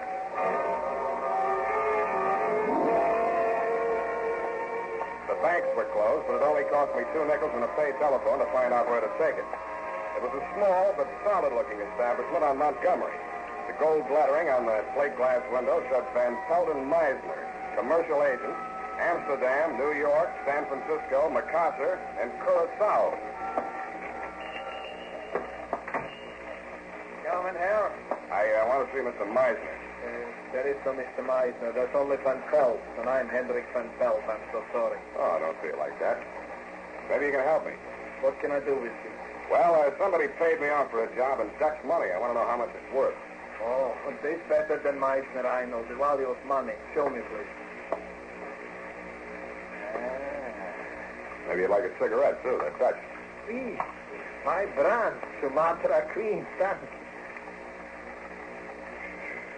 Oh, good. You like good Sumatra Queen. No, the money. 100 florins.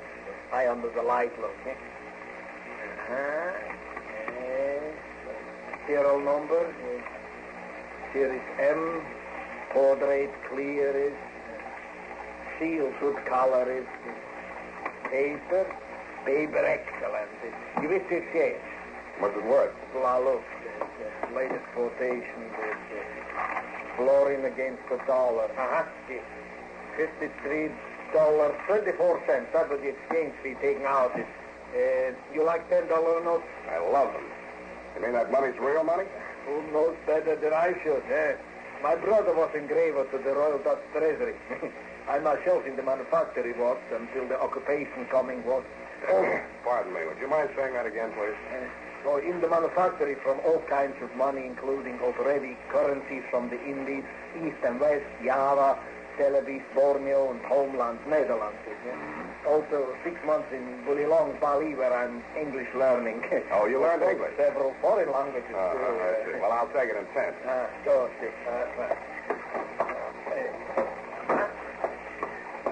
10, 20, 30, 40, 50, 1, 2, 3, is that 9 cents and 20 cents, 3 cents. Danke. Oh, eventually... I spoke a little Dutch. Yes, eventually you have lived in San Francisco for how long? Oh, eventually quite some time. Oh, I'm Hendrik Van Pelt. How are you? How do you do? Yes, I noticed on the cigarette case, you have the same initial, HP. Who your name is, please? Polhaus, Herman Polhaus. Oh, in a Polhaus, you know, I like that cigarette case. With the coincidence, you sell me your Dutch money. Maybe also sell me the cigarette case with the Dutch cigarette. You like those cigarettes? Oh, I love that Sumatra Queen. You're going to have them for nothing. No, such a pity to remove them from the beautiful case. They go together, cigarettes and the case. How much? What would you say it's worth? Well, that's good gold. $500? What do you pay? Nothing. I took it off a dead body. Get out! Get out! The grave robber! Help! Police! Stop thieves! Okay, Mr. Van Pelt, I'm going. Help! Police! Help!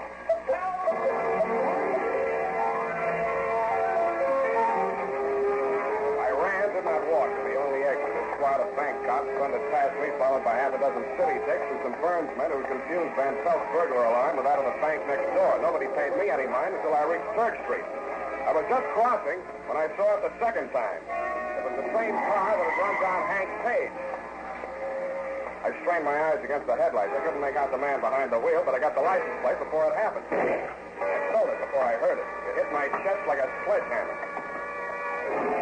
The last thing I heard was the footsteps of a heavy man pounding toward me. The clock on the Church of Dismas the Thief was chiming the half hour.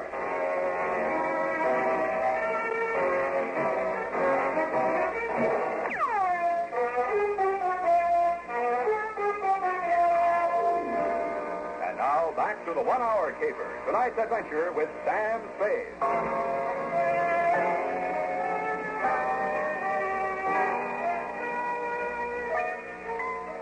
I'd started the caper with 2 clues, a cigarette case and a black eye on a dead man. When I woke up in the alley, I didn't have the cigarette case. Instead, I had 2 black eyes. One of them was on me. Strangely enough, I was alive. I reached inside my shirt to examine the bullet hole over my heart. There was nothing there but a bruise. I wondered what had been in that gold cigarette case besides gold and Dutch cigarettes. The slug had come at me hard enough to knock me down and out, but the case in my inside pocket had stopped it. I limped to the nearest phone booth and phoned Tuttle in the traffic division.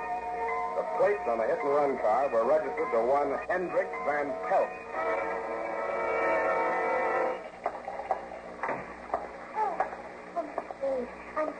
glad you're here. I was beginning to worry. Where's Mr. Van Pelt? That's just it. He went in the other room to make a drink. He hasn't come back. Listen, you don't know how glad I am you're here. Do you know why he invited me to have this drink with him? I can think of one way. Oh, thank you. Listen, he wants to buy Hank's cigarette case.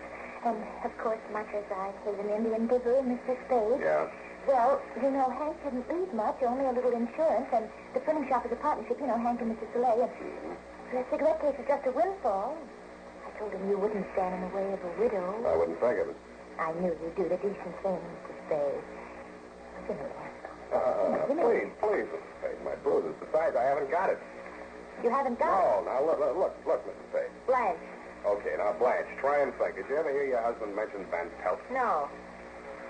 No, they never even met. Mr. Van Pelt said so. How'd Van Pelt find out about the cigarette case? They said you showed it to him. How well do you know your husband's partner, Mr. Soleil? Oh, we're total strangers now. I told my husband everything. He forgave me. And what did Mr. Soleil tell you? Nothing much, nothing. He's led a very dull life. Almost as soon as he got out of reform school, he took a forgery rap. Oh, very But that's where he became a master printer. And stir, as they say. Oh, yes, they do. But they're not much help. Au contraire, Blanche. Au contraire. I escorted her outside and pushed her into a taxi. Then I walked back to Church Street. As I rounded the corner, I could see light in the window of Page's printery. The chimes were hammering out 5:15 when I entered Hank Page's shop. In the back, a guy was sitting at a desk in his shirt sleeves checking off figures in a ledger. I introduced myself, and he told me his name was Ben Soleil. We shook hands, and then he waved me to a chair across the desk. This is awful, Spade. What with one thing and another, we're heels over head in work, and got to pull with these books, and I don't know a thing about it, and Oh, pardon me. Yes. Oh, all right.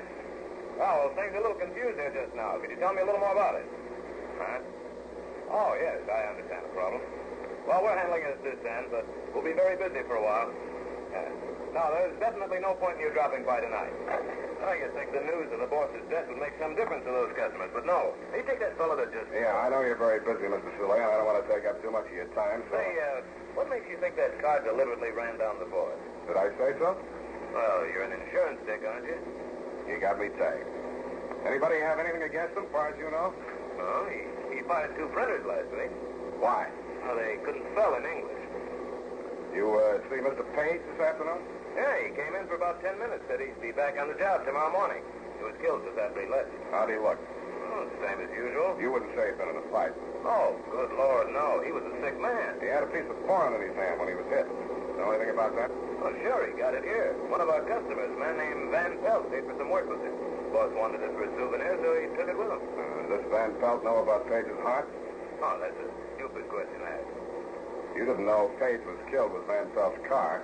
That's a long shot, Bud. Thanks. Here's another one. You're lying straight down the line. Huh? You didn't see Page today. If you had, you'd have mentioned that he had a blank eye. He didn't take that Dutch money for a souvenir. If he had, you'd have mentioned the cigarette case. You said enough.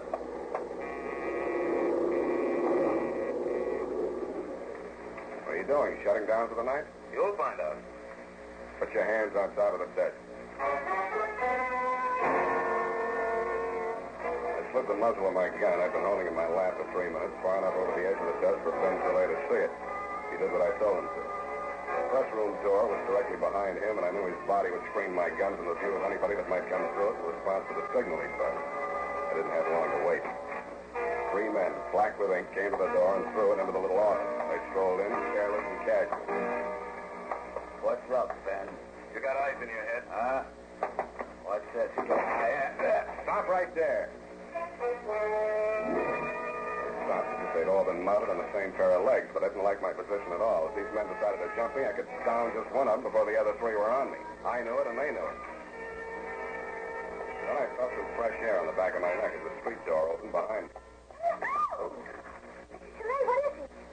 Is it a holdup? It's me, Blanche Spade. Get out of here, quick. Find a cop and bring him back here. Will you do that? Sure I will. You can count on me. Soleil's mouth opened in a broad grin. I didn't need any more warning than that. I threw myself sideways, but I wasn't quick enough. The blow I got from behind with Blanche's lady's handbag type persuader didn't hit me full on, but I got enough of it to fold up my legs as if the knees were hinged with paper, and I slammed into a heap on the floor. Something dark crashed towards me. I caught it with both hands. I had a foot kicking at my face. I wrung it the way it brings out a mop. I was dimly aware that my feet were under me again. Some squirming thing was on my back, and a hot, damp object like a hand was across my face. I put my teeth into it, my head back as far as it would go. Maybe it smashed into the face it was meant for. I don't know. Anyway, the squirming thing was no longer on my back, and suddenly I could see again. I saw a brass cuspidor 6 inches or so in front of my eyes. That's how I knew I was down on the floor again. I grabbed the cuspidor and tugged at it. I staggered to my feet with it and used it to club a clear space in front of me. I swung it high and let go. Then I was back on the floor again with 600 or 800 pounds of flesh hammering my face into the boards. You can't throw a brass cuspidor through a plate glass window into a rush hour crowd in downtown San Francisco without attracting attention. The hour of rescue was at hand. Exactly 5 p.m. Let's go to work.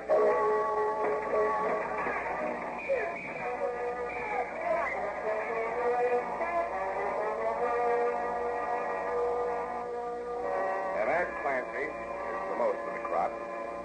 You guessed it. It was a counterfeiting caper with variations. The returns are not all in yet, but I think when the feds pick up Van Pelt, they'll find he was telling the truth when he said he was working in the Dutch government printing office in Amsterdam at the time of the Nazi occupation. He probably bought his way out of the country with the same kind of money he and Soleil were printing here, genuine Dutch florins printed from the original plates. Being a skilled metal worker, he designed a gold cigarette case into which those plates would fit with uncanny accuracy. The crowning touch was the way in which he concealed them from view. He filled the case with an odious brand of Dutch cigarettes, which only fools or criminals could possibly smoke. It was the safest hiding place in the world. So clever was it, now get this, Clancy, my boy, that even I, Sam Spade detective, never suspected the presence of base metal until it stopped that slug Van Pelt threw at me in the alley. Idiot. End of report. Oh, Sam, to think you went through all that just to keep your promise to me. Yes, Effie, but what hurts even more than these wounds is the thought that you doubted my word. Oh, I didn't say that, Sam. I only inferred that you had no sense of time. Yeah? Well, I guess you've changed your mind about that, eh? No, I haven't, Sam. May I ask why? Well, I'd rather not discuss it during working hours, Sam, but as soon as I've typed up this report, I'll tell you exactly what I mean.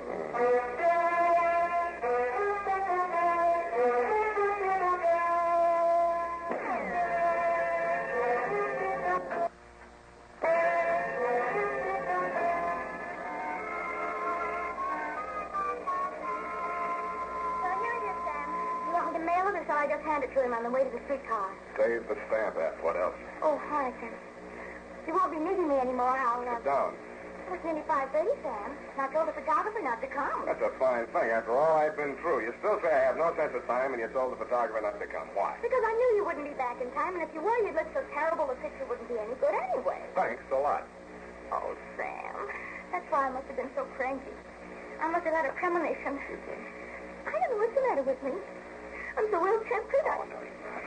I think I'm turning into an old maid or something. Oh, calm down. I must be. Oh, by the way, honey, remind me to write to Figg in Washington and ask them to send me that cigarette case for a souvenir if they take it off Van Pelt. After all, you know, it saved my life. You're right. Mm-hmm. And here I've been nagging and saying all these terrible things. Oh, Sam, Tell me. Oh, no, Sam, no, your bandages, your wound. Oh. Oh.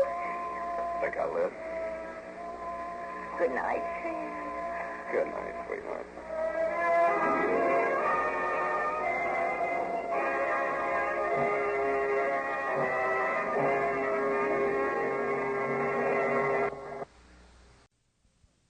The Adventures of Sam Spade, Detective.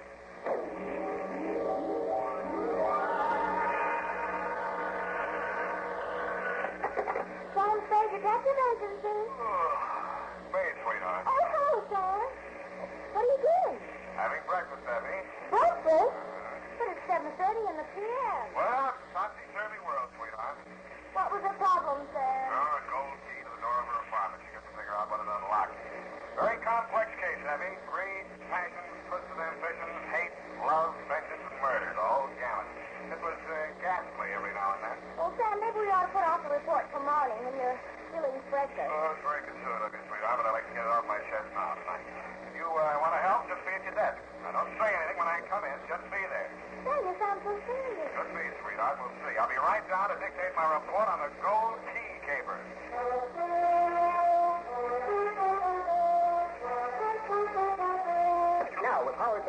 Daniel Spade, Wild Root brings to the air the greatest private detective of them all in The Adventures of Sam Spade.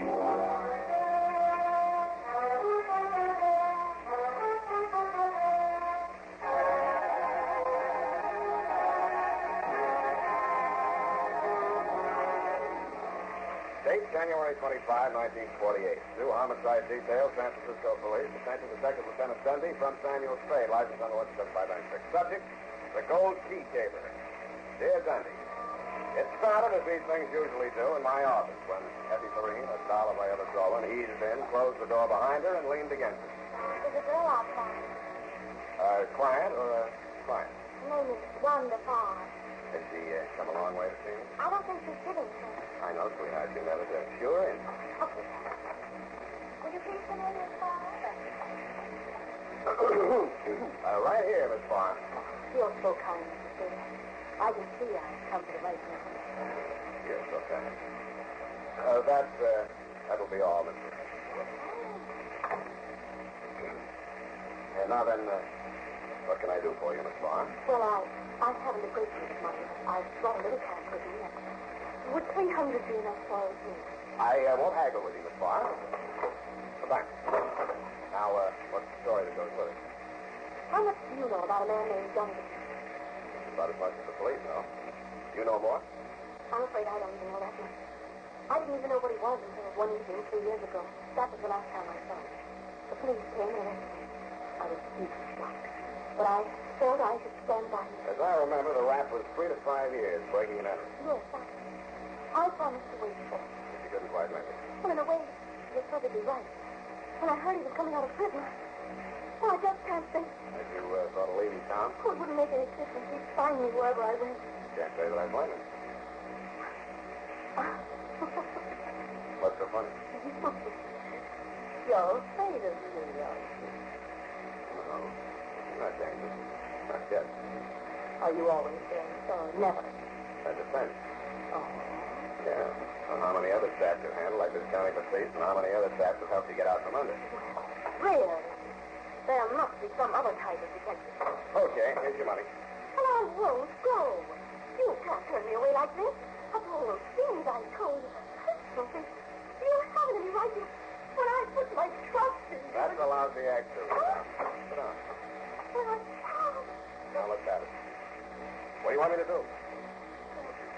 Well, he's arriving in San Francisco this afternoon. He'll come to my apartment for the He said he would. I haven't been seen or even answered yet. That by itself is enough to make him killing mad. Oh, if you knew, Johnny.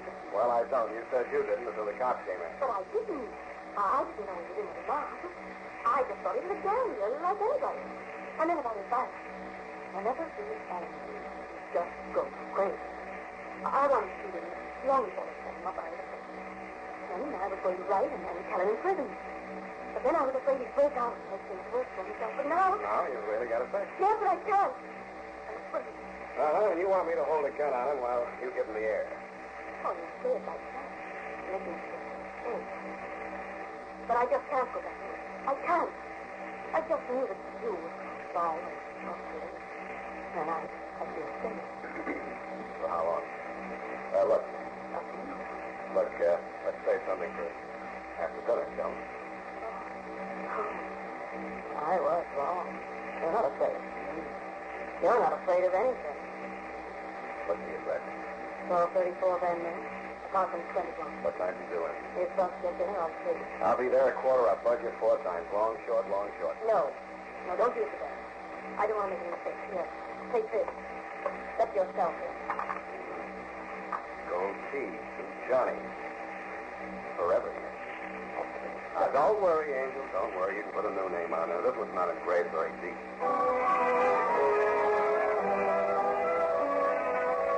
After she'd gone, a heavy fragrance clung to everything she touched. The chair she sat in, my glass with her lipstick on it for $300, even the gold key. I rubbed it up against my coat sleeve. The name didn't come off. It only shone brighter. I threw it across the room just to see if it would bounce. It did.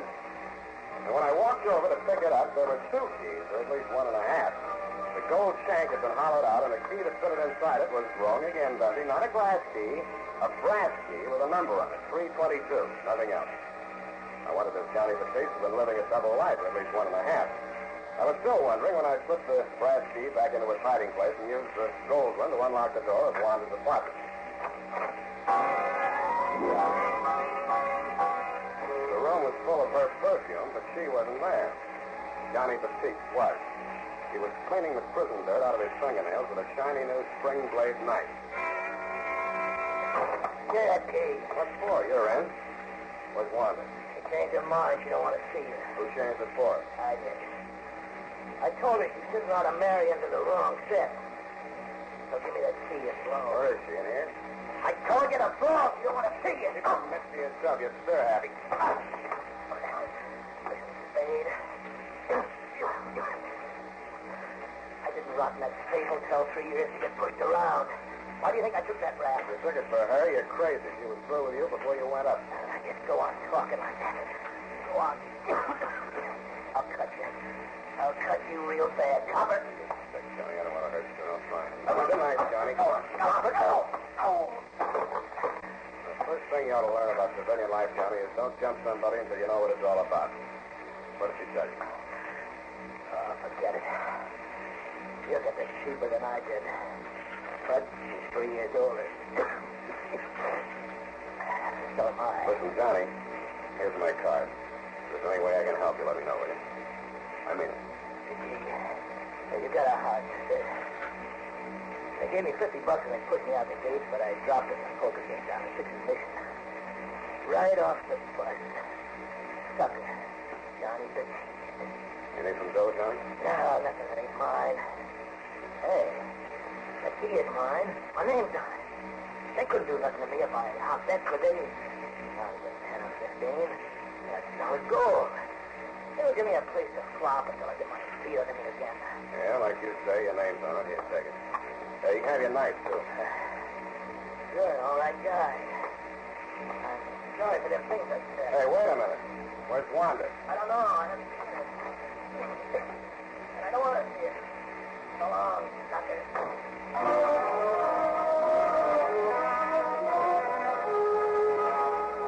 I went to the window and watched him leave the building. He didn't cough when the cold air hit him.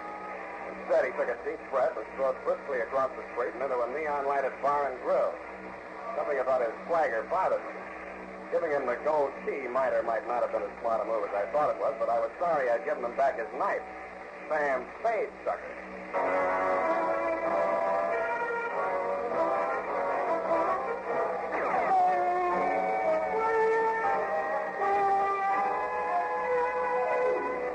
About here, Dundee, I decided to start acting like a detective for a change. I took a chance on Johnny Batiste being thirsty enough after 3 years to keep his elbow crooked at the bar long enough for me to frisk Wanda's apartment.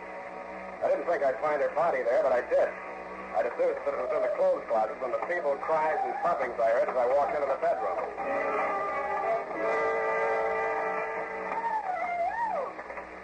Oh, Sam, you're all right. Oh, I've never forgiven myself for anything that happened to you. What happened to you, Where Amy? did you go? Where were you, Sam? He pushed in the closet. He did.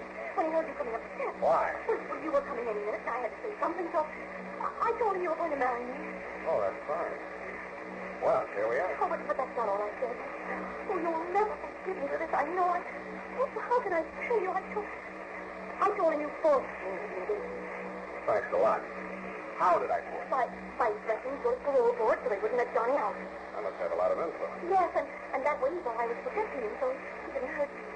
Only this little bit when he pushed me into the car. Well, it's nothing, really. All a little discovery. Oh, but if you only knew what it was like standing there in that dark, not knowing what he was doing to you. Oh, darling. Don't you think any more about it? Oh, listen. Oh, you do forgive me, don't you? About that gold key, Angel, I think you better change the lock on your door. What? I gave it to Johnny. You? Oh, no, you're fooling. Oh, he was broke. He needed it. Oh, where did you get a crazy idea like that? Where did you get those great, big, beautiful lies? Sam, be serious. But I am. We're engaged, aren't we? Oh, stop that. Listen. If I don't have that key back by midnight, Nothing. it's him. He's come back to kill me. Get out of sight. Get out of sight. I'll take care of it.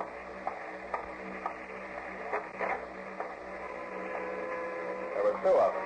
Neither one was Johnny Batiste. They brushed past me and entered the room without a word and stood there with their faces hanging out. While we were giving each other the silent treatment, I sized them up.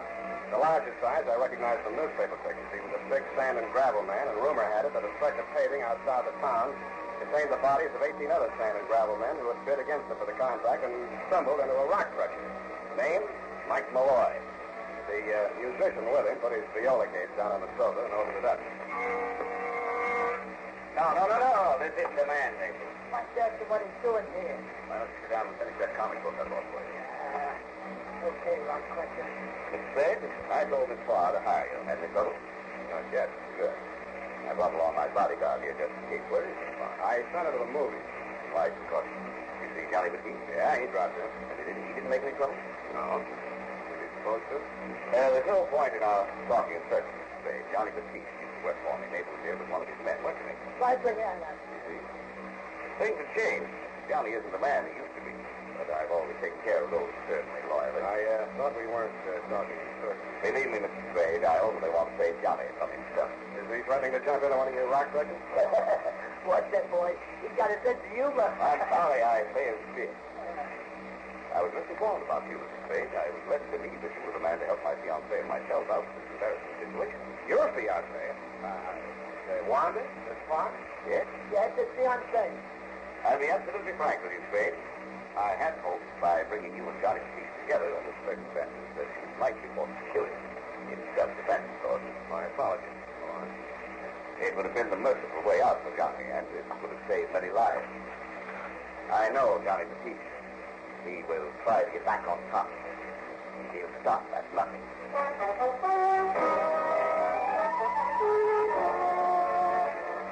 I believed him, and it was no mistake. That's why I almost hoped they didn't know where Johnny was, but they did. After they left Wanda's apartment, they crossed the street and went into the neon-lighted bar and grill. The time I got downstairs, they were on their way out again with Johnny in the middle. He didn't look like he wanted to go, but they dragged him into Malloy's limousine, and he went. I did, too.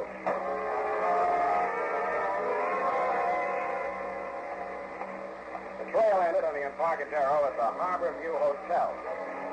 By the time I got into the lobby, Johnny and his two guards had disappeared up a ratty-looking flight of stairs. I started up after them, but then I stopped cold.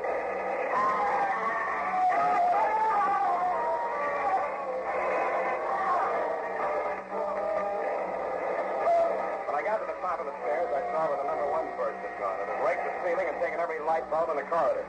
I could see the flashes from the Tommy gun, and somebody backed into the hall from one of the rooms, still pumping lead. I can die! I haven't died! I gotta get out of here! Hey, who's that? He either saw or heard me. I flopped down on my belly and tried to work my way into the 10th of an eighth nap on the crummy carpet.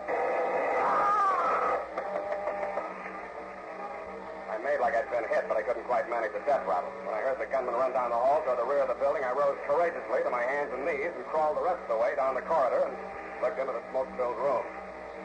The air tasted like burned powder, but it smelled like blood. I swallowed my insides and went in. There were 8 of them. I'll spare you the details, Dundee. You saw them after they were cleaned up.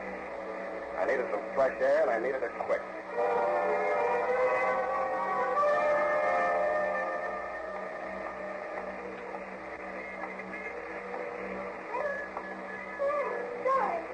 Huh? Over here in the hall.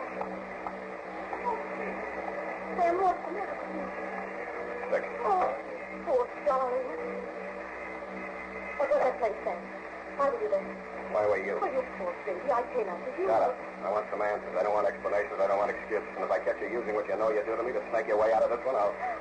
What have I done to you like this? First Johnny, then Mike, and now you. You're starting again. It's the last time. Sam, I'm sorry. What do you want to know? Are you in love with Johnny? But I told you no. Mike Malloy? No. You gonna marry Malloy? What was in that room? 8 dead men. What else? A lot of blood and powder smoke. Now I'll see if I'm going to marry Malloy. Okay, that's all I wanted to know. I'll see you later, Angel.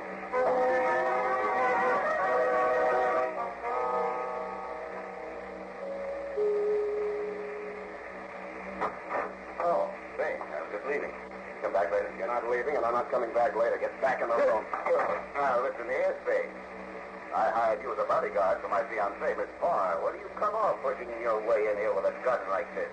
I can have your license revoked so fast to make your head swim. Help yourself. I'm a little sick of this business. Spade, I warn you, stay out of this. What's that? You know Johnny the Geek.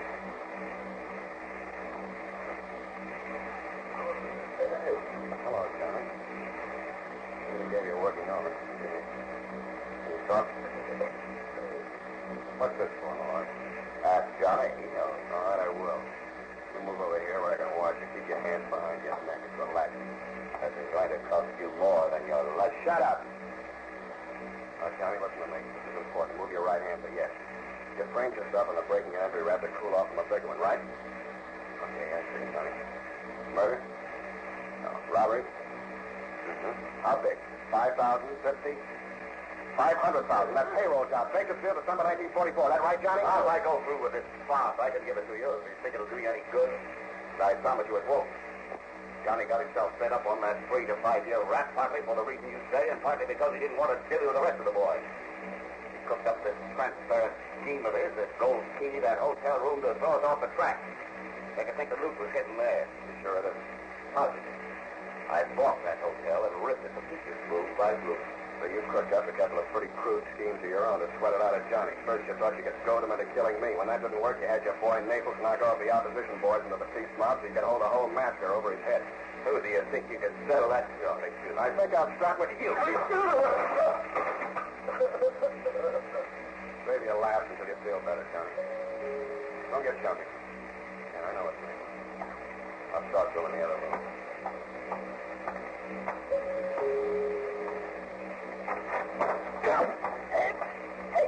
What do you think you're trying to do? All right, leave it there, Naples. Yeah. What are you doing here? Where's the boy? Out. What do you want? I want to talk to you, pigeon. Who's the pigeon? Nobody but you, Naples. If you think somebody else was going up for that slaughter in room 322. Johnny's got them guys. That's the boy. I asked the boss. He said you did. You're bluffing. Johnny bargained for a written statement by Malloy alibying Johnny. The cops have got it now. They'll believe it. Malloy's a big citizen, so you're the only pigeon left. That's what you think. Where is he? Wait here. I'll bring him to you.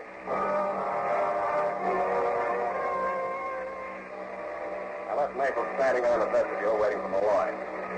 Then I hoisted Johnny out of my back and left Malloy waiting for Naples. He went out the back way. I ran to the freight elevator and watched the floor indicator moving around.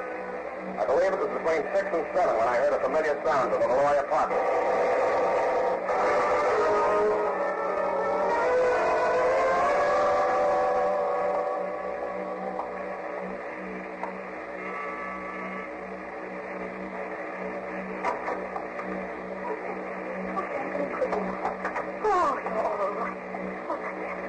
I've been worried sick. What about? Malloy, Johnny, me, did I ask me? Johnny, didn't Malloy find it? Malloy's dead. Johnny? Johnny can't talk. He's in the hospital. Can't talk. No, but I can. Then, you didn't have anything to do with Malloy dying. As much as anybody. But you seem so... Oh, no, I just think... You're rather with Malloy? I think in the beast. Oh, I waited so long to hold you. Johnny, I think of all you've been through for me. I wonder if I was. I won. But you and everything, and the moon, too. Oh, I've never dreamed there'd be anything as perfect as this. It just seems good to be true. Yeah, you're so right, sweetheart. You're so exactly right.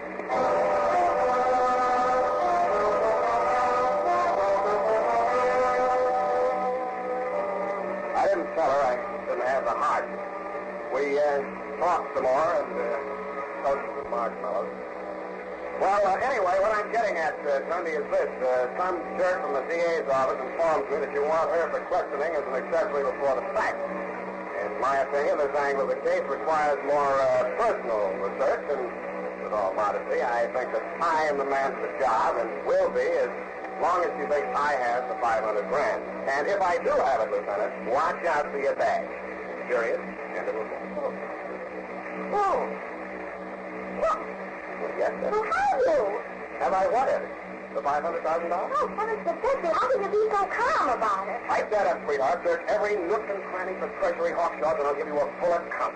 Private, of course.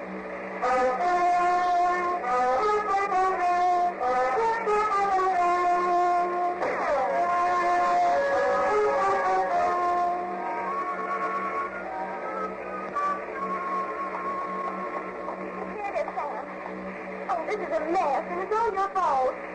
I'm just a mess of nerves worrying about that money. How can we explain it to Mother and Mr. Brokaw at the bank? Hey, Mr. Baxter. Besides, Sam, it's not ours now. I think we should keep it. And if that girl loves you, just for your money. Worry no more, my sweet. Happy.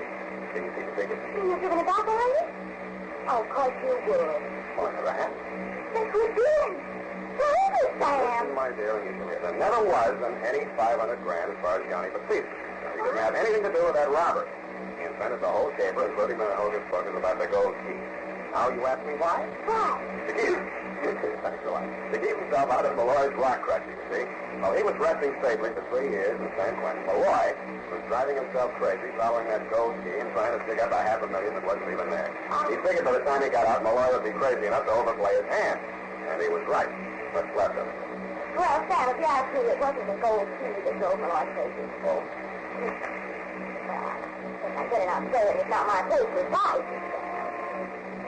You know what I mean. Good night, Sam. Good night, Mother.